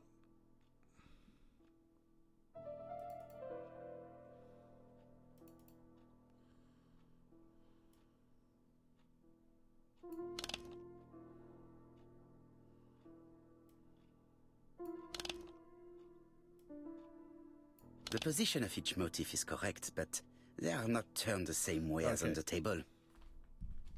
I think I heard a bang. Could it be this cupboard? Oh, there we go. Now we got it, I think. This is interesting. Hey, samurai moustache. There's a letter. Go on, tell me the typewriter. Ernest Logan, MD, Brighton Cancer Institute, 201 Dusk Road, Brighton, Sussex. To Sir Carmichael Clark, MD, Comside Churston, Devon. Brighton, 1935, January the 5th. No, as a man of science, I owe it to you to be completely frank. Lady Clark, your wife is suffering from a generalized terminal cancer. I confess I didn't suspect anything like that during the first exams. But with the test results I have received today, there is unfortunately no place for doubt. I estimate that Lady Clark's life expectancy is no more than 1 year. Hospitalization would not help in her case, so I advise you to keep her at home and provide her with as much morphine as required to ease her last moments. Morphine! Yours sincerely, Ernest Logan. Well, Ernest Logan didn't do it. That typewriter's fine. These daggers are only ceremonial weapons. I do not think that a crime weapon is here. Yes, but one is missing, Hercule. Here's Miss Grey. Sorry to keep you waiting. Lady Clark's condition requires regular care. I believe you want to ask me a few questions. Indeed, mademoiselle. That just sounds like an This AI porcelain is generated remarkable. voice. Is it old? It's about 3 centuries old, I believe. Wait, let me find the reference.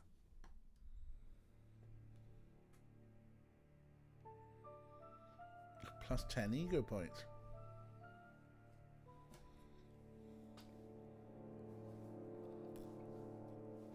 Oh, while she's finding the reference, we can observe her. She appears to be very flustered. Look at her makeup now. Where's her brooch gone? Quick breath. Is that what you're telling me here? She's unable to hide her emotion, and her makeup has been disturbed.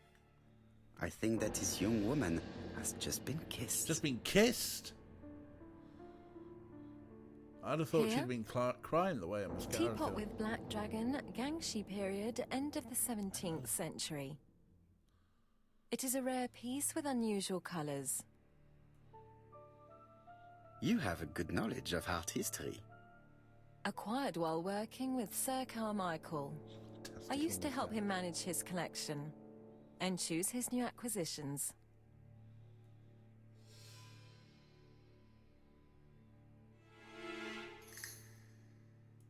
And sometimes, he used to give you a piece as a gift. Is that right? Gift? What do you mean? I am referring to your brooch. This old brooch?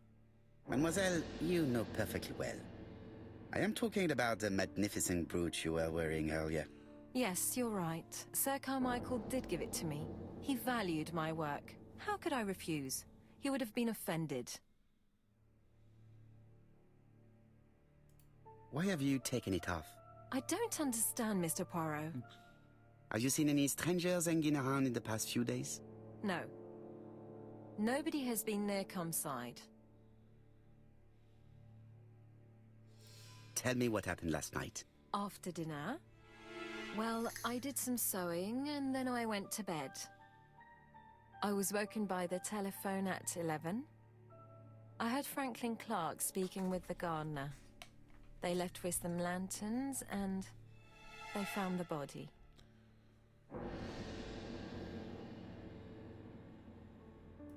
What are your feelings about Franklin Clark? What an odd question. Of course I think he's a good man.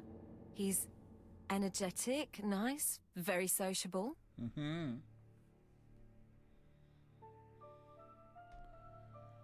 Miss Grey, if I may be so bold, please do not take offence. My friend has rather unusual methods, but all he wants is to find the murderer. Thanks, Hastings. Yes, I understand. I must rest. Please excuse me. Earlier, you asked me to watch the living room door for you. I don't wish to be indiscreet, but sometimes a gentleman stumbles upon a secret without intending to. That is sometimes the case. And I saw Franklin Clark kissing Miss Grey at the foot of the stairs. Do you think this is a common occurrence? No, I saw emotion, intensity. I think it was their first kiss. Well done, mon ami. Well spotted. However, I don't think I completely understand this business. Why did Sir Carmichael not defend himself? He appeared to have been active and strong. The murderer did not give him a chance. Let us try and reconstruct the scene.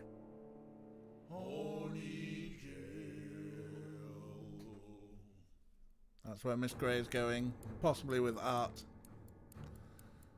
Only criminals have emotions. Oh. Sir Clark is taking his customary walk. Our killer is hiding behind a bush.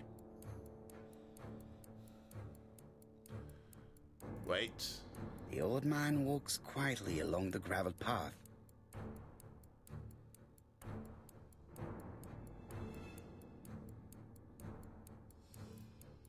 Then he turns towards the sea to gaze at it.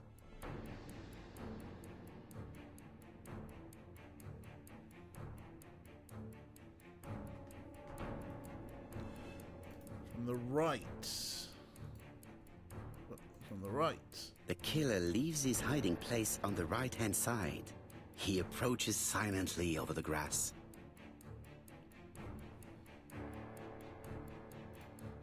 Then he throws himself on his prey and cuts the poor man's throat. He then lays down the ABC before leaving. Everything appears to match the crime scene, mon cher Hastings. That is exactly what happened. Cool.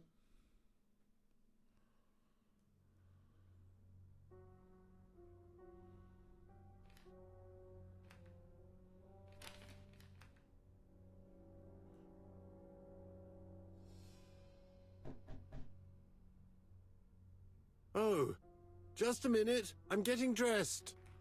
Who is Alexander Bonaparte Kust? Aside from possibly the murderer.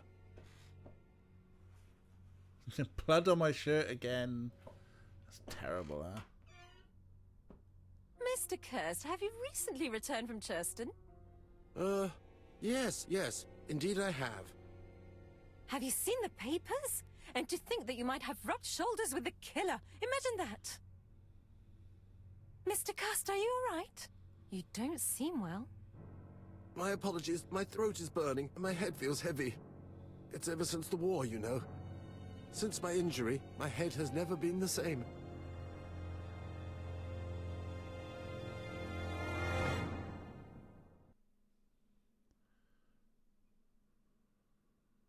Must be the gas station salad you ate on the way home. Ooh. Poirot, it's a pleasure to be with you again after all these years. I looked for a gift to thank you, and I found this propelling pencil. Propelling pencil. An authentic collector's item. You spoil me, mon ami. And you more so by sharing investigations. Do not underestimate the help you are to me, Hastings. Intellect is not everything. There is also goodwill, and you are not short of that. Later, I will ask you to help me tidy up the room and bring some chairs. Our guest will be here soon. Ah, is Thora Grey coming? Naturally. She is a fascinating young woman, n'est-ce pas? Oh, come on, Poirot. I'm a married man. Miss Grey has already been courted by Franklin Clark. Poirot, our guests will be here soon. We must prepare ourselves.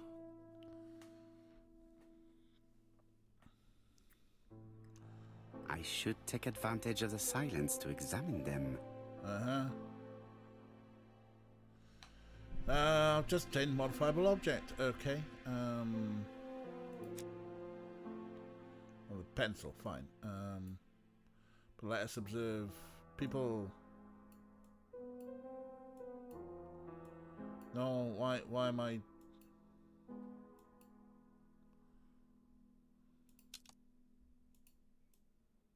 Sometimes I love a brunette, sometimes I love a blonde. That's what the song says. Okay. The song says, sometimes I love a blonde who comes from Eden by way of Sweden. But I am not sure that this blonde is an angel. Okay, that's the observations that we're making about these people.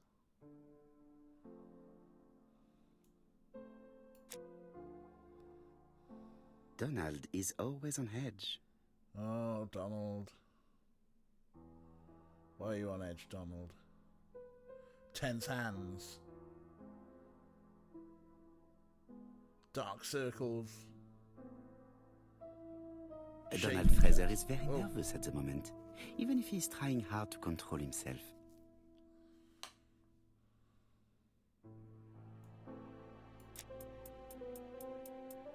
She appears to have taken more care with her appearance than the last time. She's got a pearl necklace and a fancy earrings, and she's looking at Mr. Fraser out of the corner of her eye.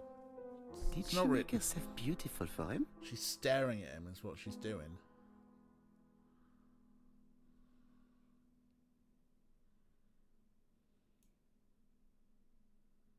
I should take advantage of the... Right, yeah, well, we have... I should consult... Okay, or is this a case that I...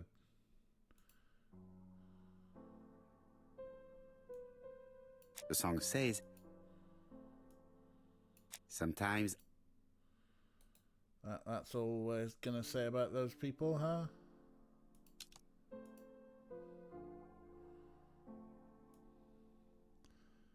A never sharp pen. I thought you said it was a pencil.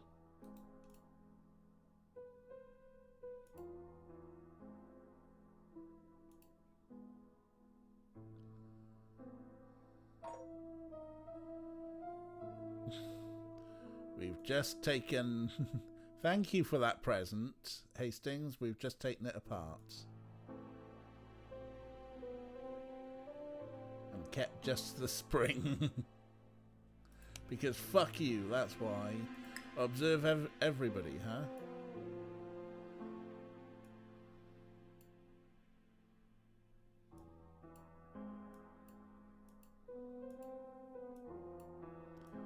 I'm clicking on him to try and observe him. Or maybe I'd need to get rid of those again. Franklin Clark always seems at ease, regardless of where he is. Something that's unique to people who travel. Full on ogle and never blinking. That's a good point. Franklin Clark.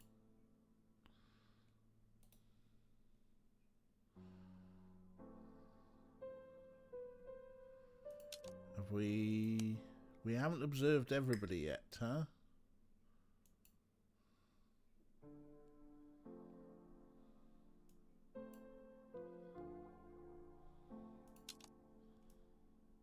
Franklin Clark. Do we just... I ought to concentrate on my guests. Right, is that it now? I wish to thank you all for coming. I wanted to bring everyone close to the victims here in order to unmask the murderer. Get to the point, Mr. Poirot. What do you want from us?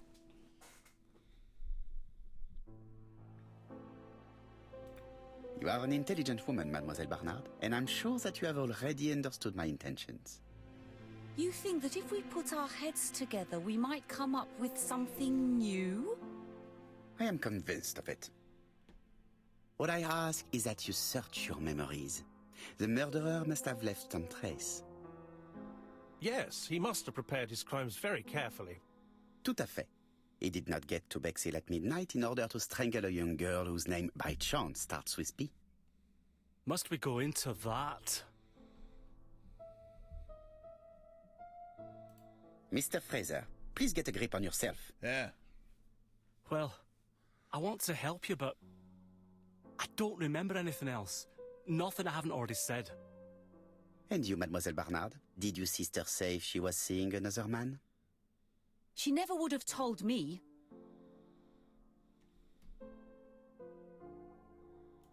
Allons, surely sisters have no secrets. She never spoke about any of that to me. Do you believe me, or do I have to repeat myself? Betty knew I didn't approve of her behavior. Her flirting was spoiling any chance she might have had. Tell me, mademoiselle, what did you talk about with your sister? Silly things. Her new dress. She wanted a pair of black stockings to go with it. Mother bought her a brand new pair. The day it happened, she was crying. And to think that Betty never even wore them. Poor Mummy. Your sister used to sing, I believe. Did she ever perform in public? She dreamt about it, but she had a very bad cough. It troubled her greatly. She had to cough. cancel auditions and miss lots of opportunities. A pity. Yes, she sang well, but that doesn't tell us much about the murderer. Qui sait? In any case, we now have enough information to draw up a relatively precise psychological profile. Do we? Let us now try and get our brain cells to work. Okay. This is the thing, yeah, they all have an, is the killer clever? Well...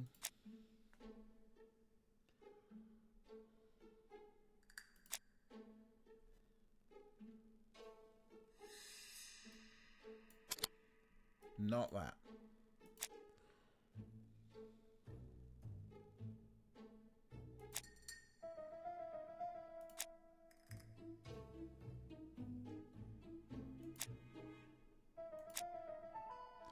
This one then. Yes. Clever. Is the killer sure of himself?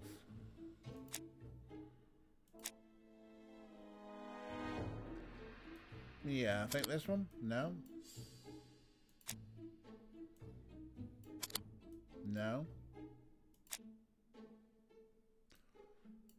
Yes. He's self-confident. Is he a seducer? Yes he is, because he seduced Betty.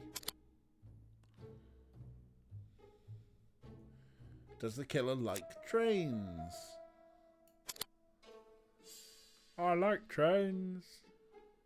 Is he impulsive? No, he's very methodical. Cold. Is he generous? He is generous. It was Ayn Rand. So, ladies and gentlemen, we can now surmise without too much risk of error that our adversary is calculative, sure of himself, a seducer, of outstanding intelligence, that he has plenty of self-control, and that he likes railways. So it's a good Donald. start. Other meetings may be necessary. I hope that you will be able to come back again.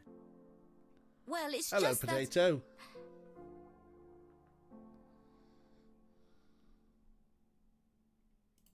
Well, Mademoiselle Drower, do you wish to help us or not? Oh, Mr. Poirot, don't be so harsh. It's normal that people helping with this inquiry should be reimbursed. Starting with you, Miss Drower. Please allow me to pay for your train tickets. Oh, there's someone who's sir, generous. I cannot accept. But you must. Mademoiselle, I may not be rich, but my brother left a fortune which will be mine. Why are you calling Mr. Clark, people that's mademoiselle? very generous of you. Well, you're English. someone has to foot the bill. Mr. Poirot, would it be possible for you to come back to Devon? Lady Clark has expressed a wish to see you. We'll adjust her medicine so she'll not be too drowsy. But of course, I shall come the day after tomorrow if it is convenient. Thank you all for coming. We will meet again soon. The meeting was most fruitful. Nietzsche moustache.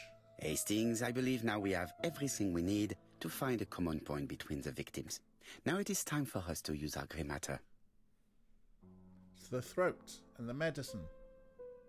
Let us now try and get our brain cells to work. What do the victims have in common? Fa la la la la la la. What do the victims have in common?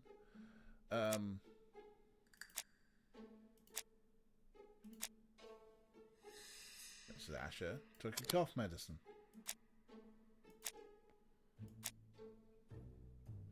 Betty had problems with her voice.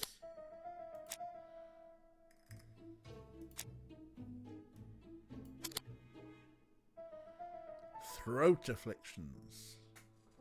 The first two victims Good night, suffered from Aircraft. bad throats, and that was precisely the speciality of the third victim, Dr. Clark. We have a lead. It would pay to take a closer look at the medical records of Dr. Clark's patients. We'll do so during our next visit to Churston. I will do it myself, mon ami. You must remain in London just in case ABC sends us another letter. Very well, as you wish. Basically, fuck off, Hastings. You're spoiling my style. Thank you for coming, Mr. Poirot. Lady Clark is waiting for you in her bedroom on the first floor. Also, Please Franklin excuse Clark and me, I Hastings. cannot stay for the interview. I've to take Miss Grey to the station to see our lawyer in Torquay.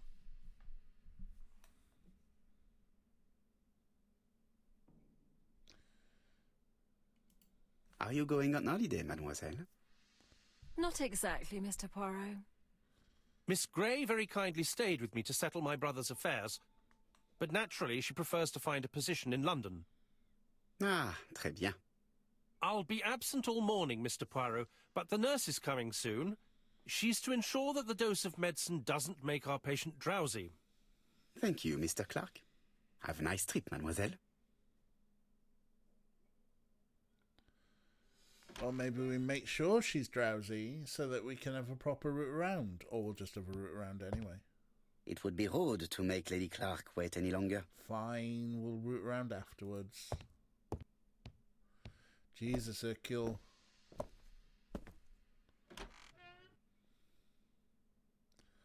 Oh, look at her. She's old and infirm. Look how infirm she is. Yeah, where's she going to go? Let us observe her. This poor woman is very ill. Oh, wow. Ain't she just? Clenched. Those aren't clenched fists. Dazed eyes. What else is ill about her? Please tell the nurse to hurry. Please. I would, if we could find the other hotspot that shows us that you're very ill. Oh, yeah. Painkillers. This woman is suffering. She is in no state to have a conversation. But we're going to have a conversation with her anyway. Mr. Poirot? My respects, madame. Thank you for coming. Thank you. Have you seen the nurse? She should have been here by now. Oh, I'm sorry. The telephone in the hall is ringing.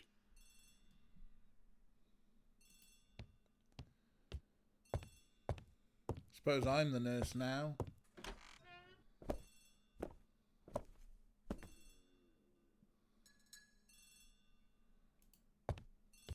There it is.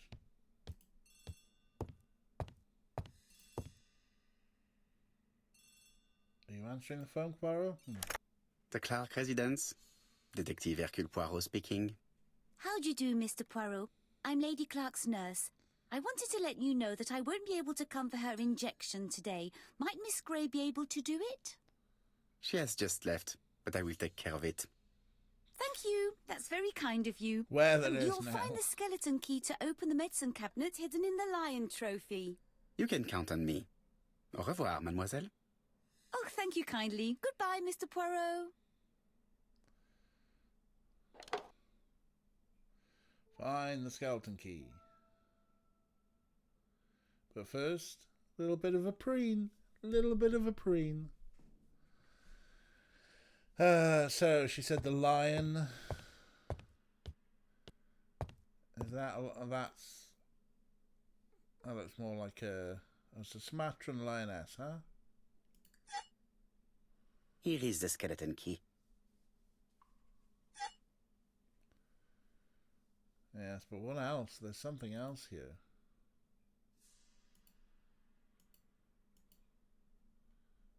Observation 1 of 2. April 1925.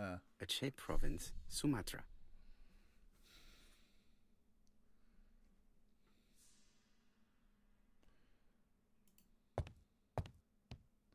Is this the medicine cabinet? What? It is not the right time. It's not the right time. Lady Clark is in pain.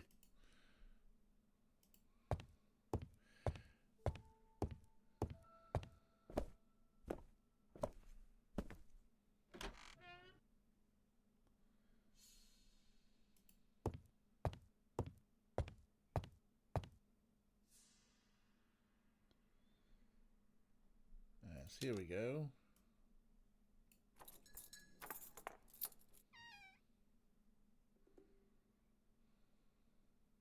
Ah, Mr. Poirot.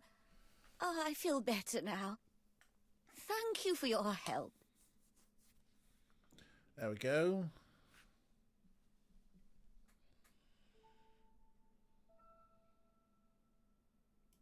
You asked for me, chère madame. Yes, of course, I wish to speak with you. But what was it about? No doubt. You wish to talk to me about what happened to your husband? Ah, yes. Oh, poor Carmichael. Has the madman who killed him been caught? Not yet, chère madame. Shit, yeah. There was a great many people in Cheston on the day of the murder. Indeed. People go straight to the beach. They don't come near Coomside. So, there were no strangers around the house that day? Who said that? The people who live here. Your brother-in-law, Miss Grey. Miss Grey? Oh, I don't like her. Franklin wanted her to stay, but I insisted she should go. Immediately. You are entitled to do so, naturally. I'm pleased that you approve. The others have been taken in by her. But at least you can see through that self-pity act. See what she's up to. Oh.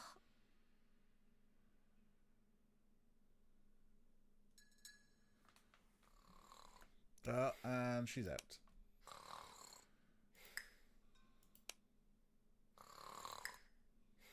She's sleeping. I must find a way to wake her up gently. Probably some smelling salts.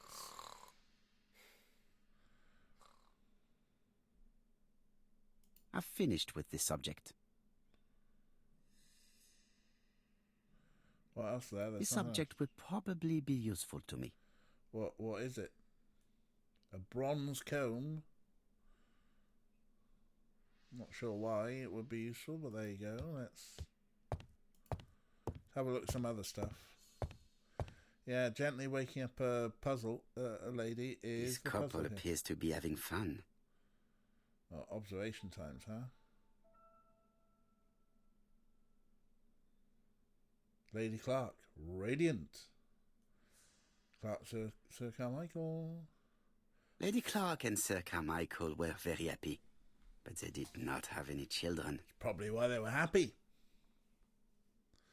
Something on the floor? You're right, there is This something subject would probably be useful to me. A silver comb. There's also something to pick up here. Oh, hello. Oh, it's another fucking puzzle box. Is it actually a puzzle box, or is this one just...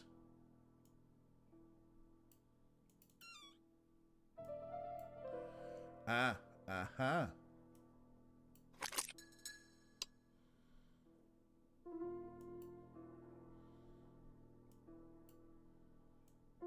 The mechanism appears to be...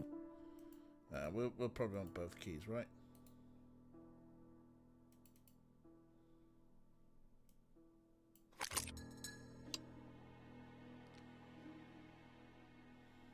Is there a third key we might want? Oh, the spring is broken. I hope that Hastings will not be cross with me.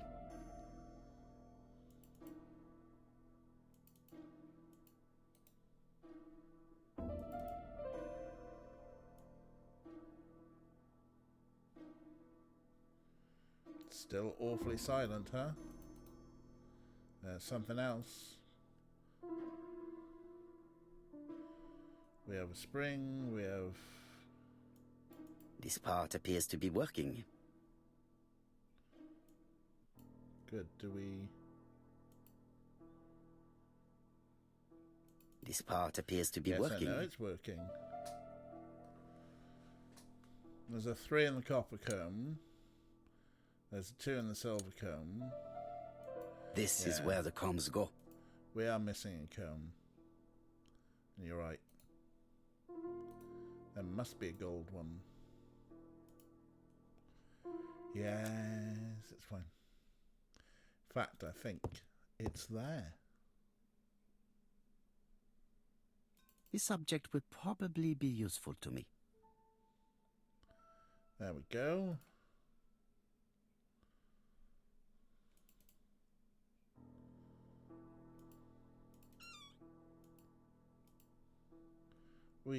So what, we put the gold one first, then the silver one on top, then that one, then the spring, then... I hope that Hastings will not be cross with me. This part appears to be working. Appears to be working. Looks like a lock, but well, let's just try turning the thing now.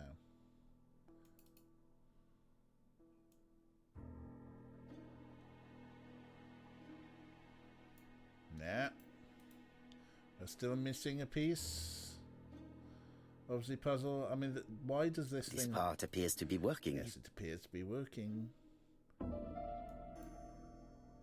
This part appears to be working. Yes, I know. It's not moving.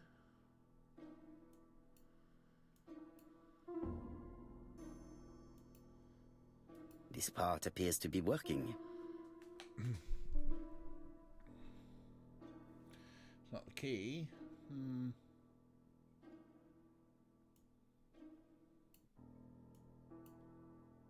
This part appears to be working.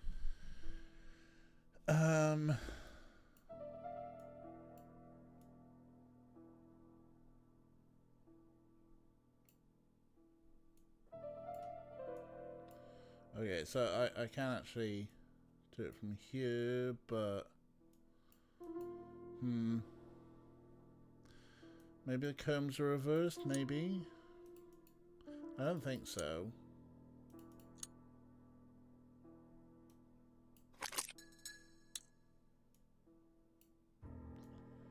The bronze comb is No. That's that answer then.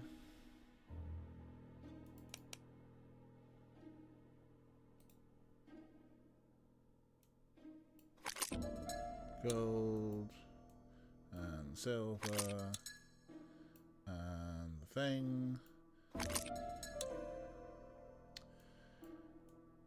Yes, this you're on about this silvery thing. And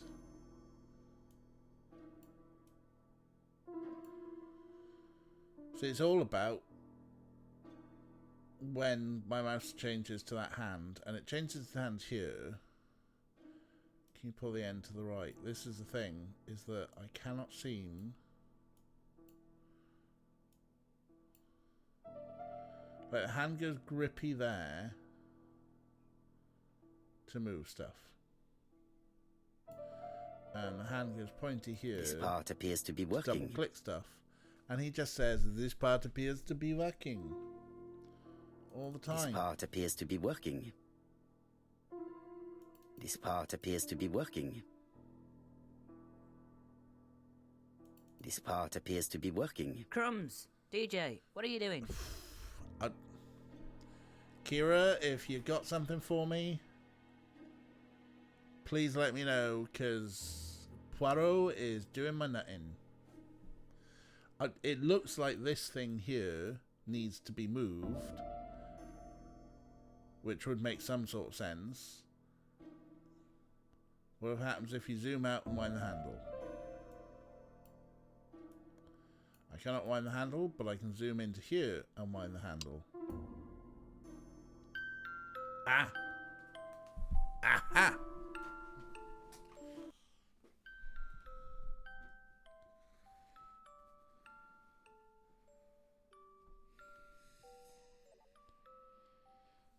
And we have woken her. Oh, what are we talking about?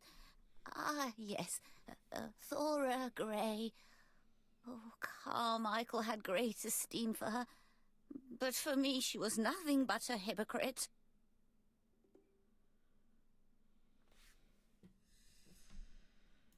You're probably right, madame. You have seen through her. I'm so pleased that I've convinced you.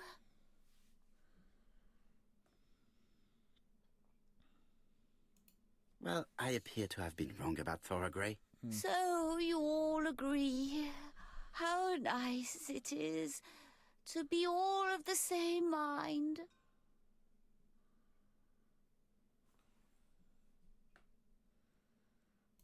Miss Grey did look after you very well, though. Outwardly. But she's hiding something.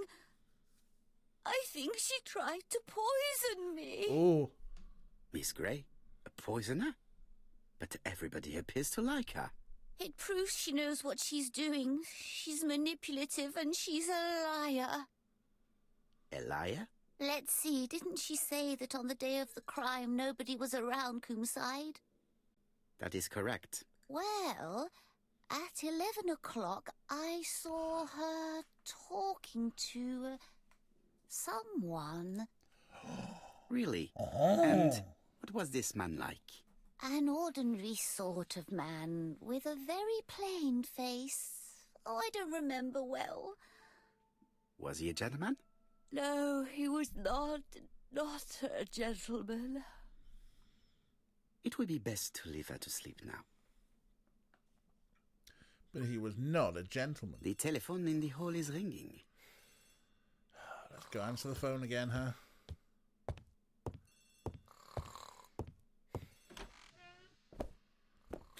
Kind of funny looking.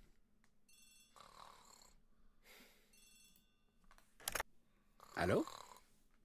Poirot, is that you? Hastings here. Thank you for calling. Have you received a new letter from the murderer? No, thank goodness. How are things in Churston? I questioned Lady Clark, but I will not leave until I have examined everything of interest to me here. Fortunately, Franklin is absent, and I have a skeleton key. Have you seen Thora Grey again? Briefly. But rest assured, I intend to summon her to London soon. She's a fascinating girl. But Jesus, put secretly, your dick in your pants, I would like to Hastings. ask her a few questions. Poirot, she wouldn't hurt a fly. Each to his own, my friend. Yours are pretty orphans, mine old ladies that have the maladies. Poirot, are you mocking me? No ill intended, rest assured. À bientôt, mon ami.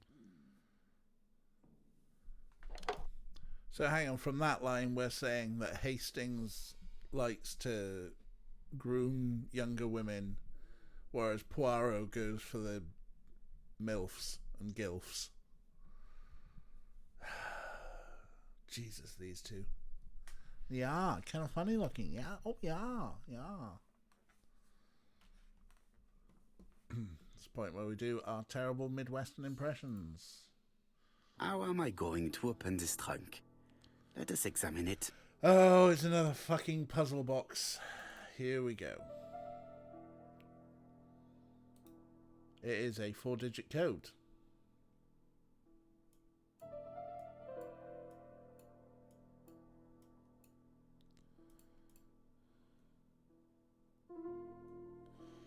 Proudly made in the United States of America, but it's also been to China. 1927. Is that it?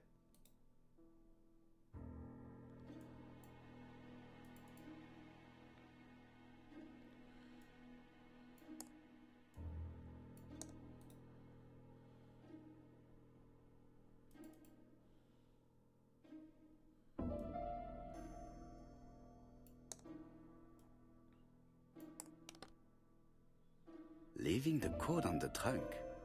What a strange character Franklin is. Everyone leaves their codes everywhere. This game with multiple levels of kink. Okay, what's going on here?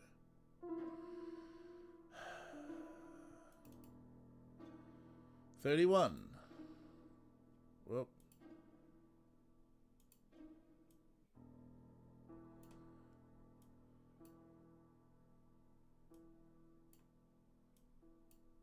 $7. That it? That's it for that way.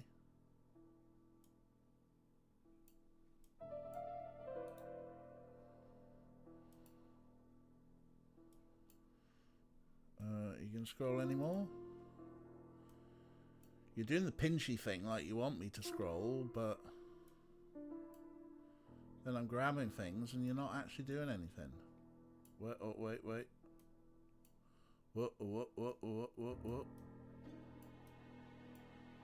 Have you just freaked out on me, game, or what? What are you doing? What else is happening?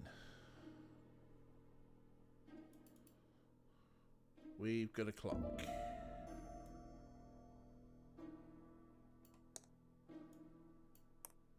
We can set the hands freely.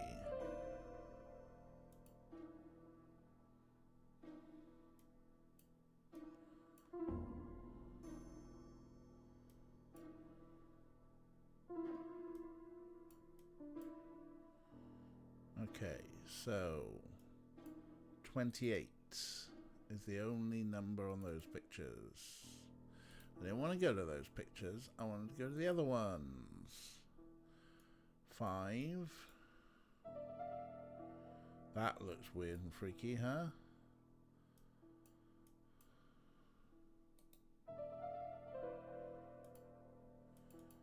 I mean, what? Do I set this at, say, 520? Hey, come.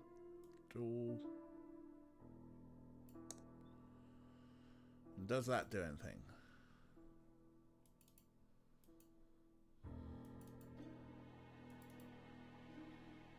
Well, that one.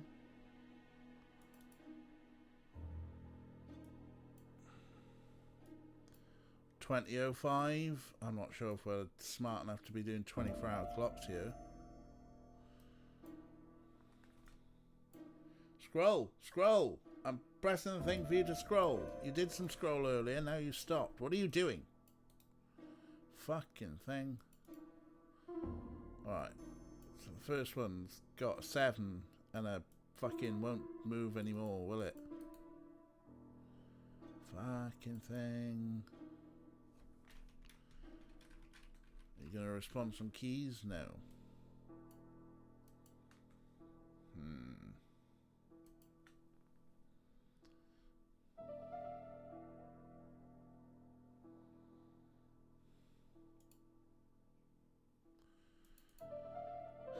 Seven black, yeah, you're right.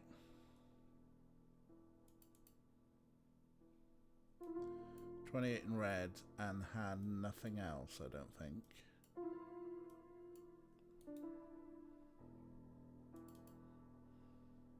Fucking stop it. Yeah, maybe it's 720.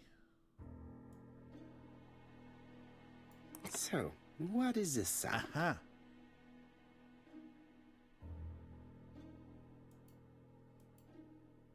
I should be able to open the trunk now. Yes, opens the trunk. There we are. Jesus, why does everyone have such overly elaborate fucking... A pile of books, including one about dragons. Nothing interesting.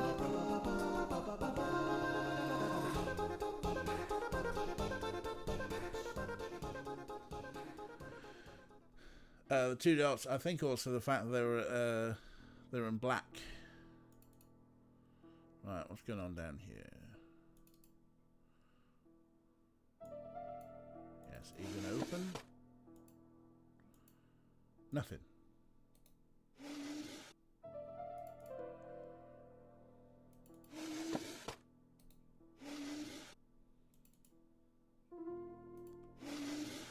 Aha.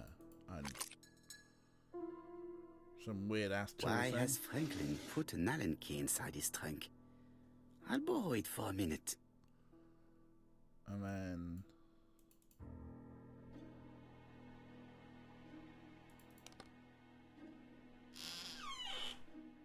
Ah.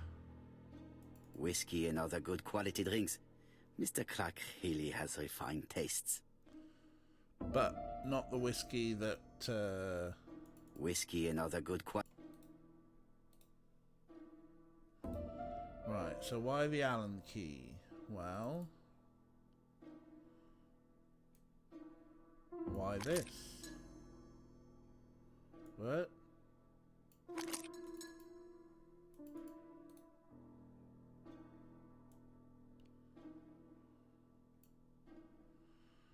Or am I gonna have to... An Allen key. It can be used in 5 positions. I'm gonna have to do the thing to find the appropriate one which looked triangular, as I recall. There, that one. Now if we use it...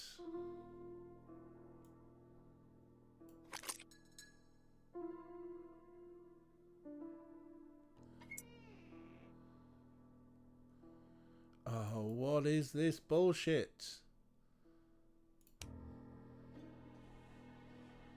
An Allen key. Yes. It can be... I know.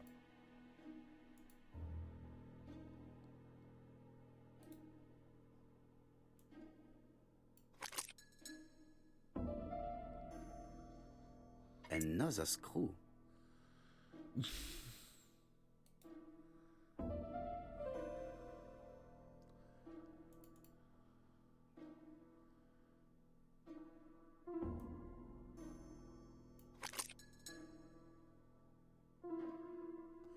Don't make me play the sound file. This engraving is not very easy to understand. I need to sort it out. What is, right, A, you lot.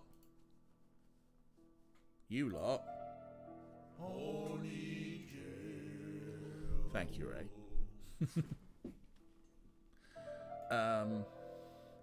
And, oh my god.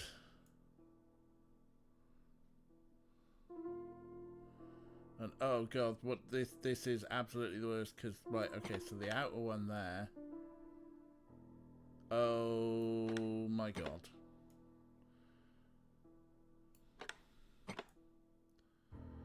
Right, so this out one is doing the one that's inside. That middle one is on its own. Okay. And it looks like... Oh no, in a jail. It does look like a map of Britain. As much as possible. Let's work out. Right, so the out one also moves that one. So they're in some form of synchronicity.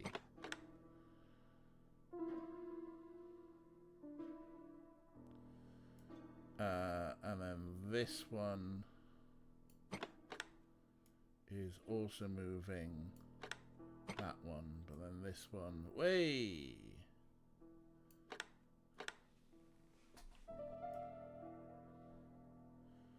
So right, the middle one is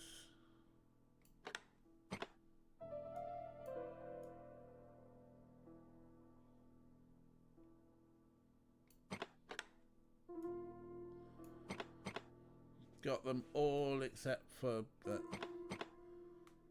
one.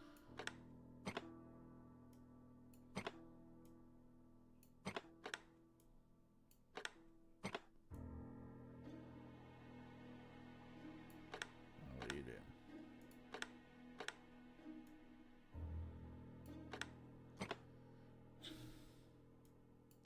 This is, yeah, the middle one does not move.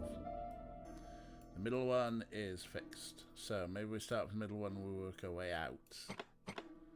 Well, that goes there. And then...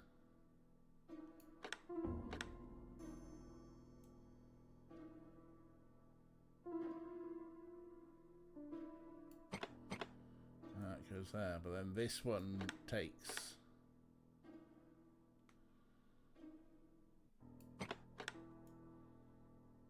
that one with it. This one can come along there.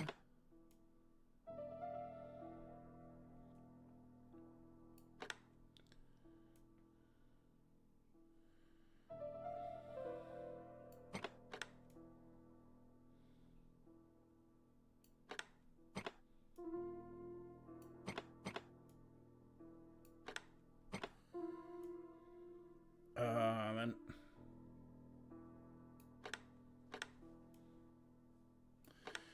the weird because of the weird way that they lock together.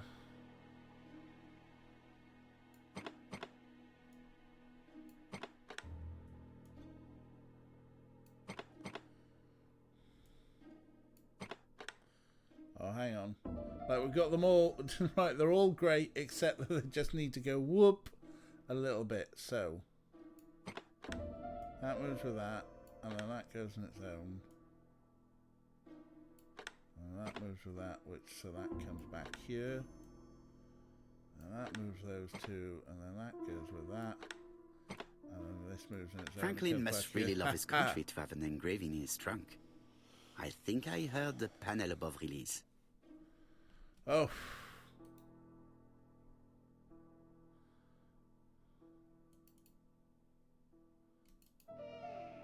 A signet ring? A signet ring with a code written on it. 1587. Oh, here we go. It may be useful to me. 1587, huh? Oh. I've finished with this subject.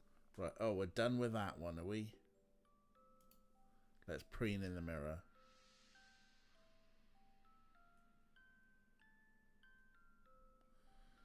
Alright, let's have a look at this one.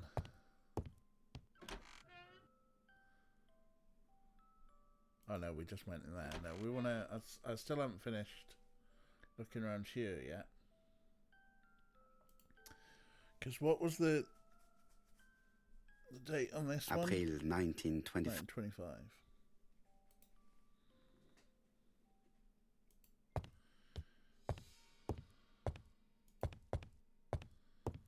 There was this to be looking at as well.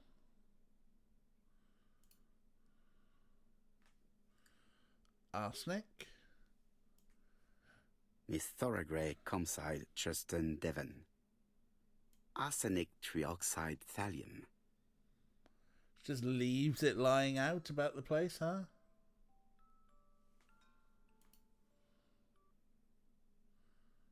The Black Dragon's Curse, huh? The Black Dragon's Curse. To Franklin, who will never grow up. January 25, 1928. Car Charlotte.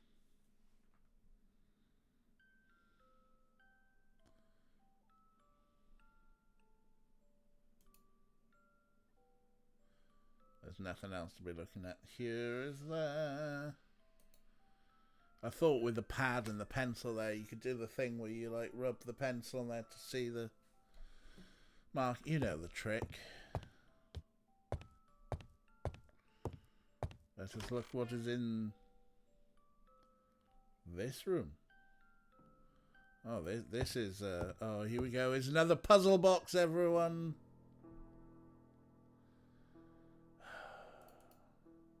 4 Chinese symbols are engraved on this padlock. How are we still hearing the music box? Because it's like really quiet. Well, well. The characters engraved on this disc resemble those engraved on the padlock. Okay, so that one. Anyone good in their Chinese symbols?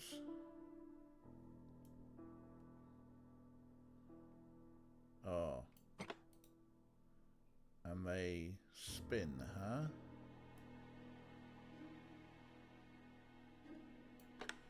Okay, so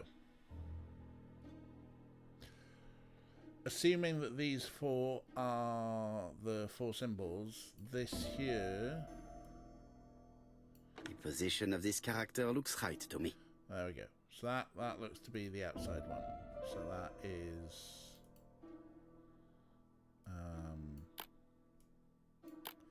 that one. Which means that this one... The position of this character looks right to me. Here.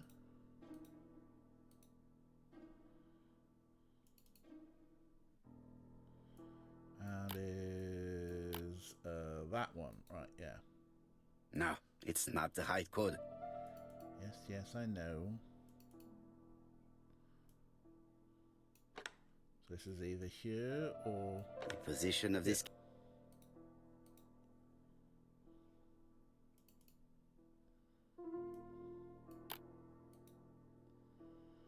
Meaning that this one should be here. The position of this character... I'm glad you know your Chinese characters better. Very good. All the circle... What they're showing you, Poirot, is the code here. Hey! At last, the cupboard is open. Alright, what have we got in here?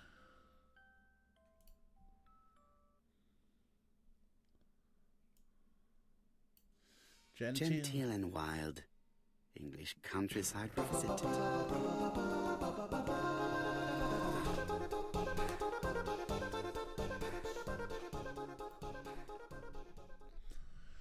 Now, what I am slightly offended about here is like the English countryside is back in fashion. By English, I don't mean British, but a very specific image of rural England, a patchwork quilt of green fields bordered by hedgerows, a landscape where skylarks sing and wildflowers flourish, a bucolic idyll peopled by honest, hard-working farming folk gathering in the harvest.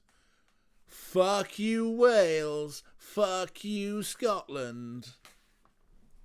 Yes, sunlit uplands. Not British. I mean, there's enough Welsh people who are like, yeah, I'm Welsh, not The British. Railway Children, E. Nesbitt. Forward by Jenny Agatha. Wait,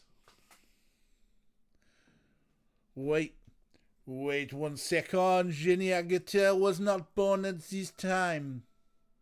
They are taking the piss with this Jenny Agatha.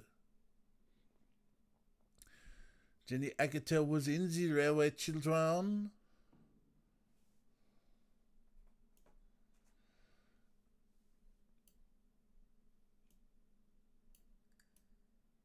For Franklin.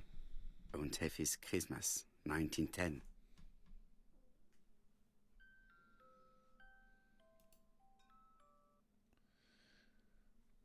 They are taking the Mickey. Traveling in China, a practical guide for English travelers. Oh, that's handy. Alright, good night, Kathy. To be honest, it's 9:45, probably not that far behind you, actually. A net, flask, and rifles. Franklin is very well equipped. In fact, having done that puzzle box, this might be a good time to knock this one in the head. Let's just have a look. Yes, we are inspecting the mansion. We have plenty of notes here. Yeah, I think we'll leave it here. We've got more mansion to be investigating, but that's for Tuesday night. So yeah, let's go back to the big screen, and I'm gonna hit the quit button over there, and fine Twitch. Let's see what's going on. Who is still out and about and playing? McGravin's still a boot. Shall we join dear McGravin? Why are you right? Hang on. Just gonna have to kill that. Okay. Well. Thank you very much for hanging out with me. It has been lovely. You are, of course, the loveliest bunch of people. Are we doing board games tomorrow? Because, yeah, no, former astronomer, I guess you've been feeling a bit rough the past couple of weeks. But yeah, let's talk in Discord about that one. So there might be board games tomorrow. Okay, you can't. That's fine. No worries. No worries. Ray's up for it. Maybe it'll be board games tomorrow. Maybe something else. Maybe some Monster Prom. Monster Prom. Oh, Monster Prom. We'll see how it goes with someone. Hey, that's fair, former astronomer. It's it don't have to be. Yeah, fresh air sounds like a reasonable option. Something that I never do. Oh, I've got very excited for Monster Prom now. Yeah, maybe we will get our dates. In the meantime, let me set up the raid. Raid McGravin. Yeah, we'll go jump in and see McGravin. So we'll be back tomorrow for some sort of nonsense. At least me and Ray. We'll see who else we can get in there. Maybe Xena's about. Maybe Hawk's feeling better. We'll have a chat in Lad Discord. But otherwise, let's go see McGravin, and I'll see you here tomorrow afternoon, probably about 3ish. All right, ta-ta, my loves. Bye.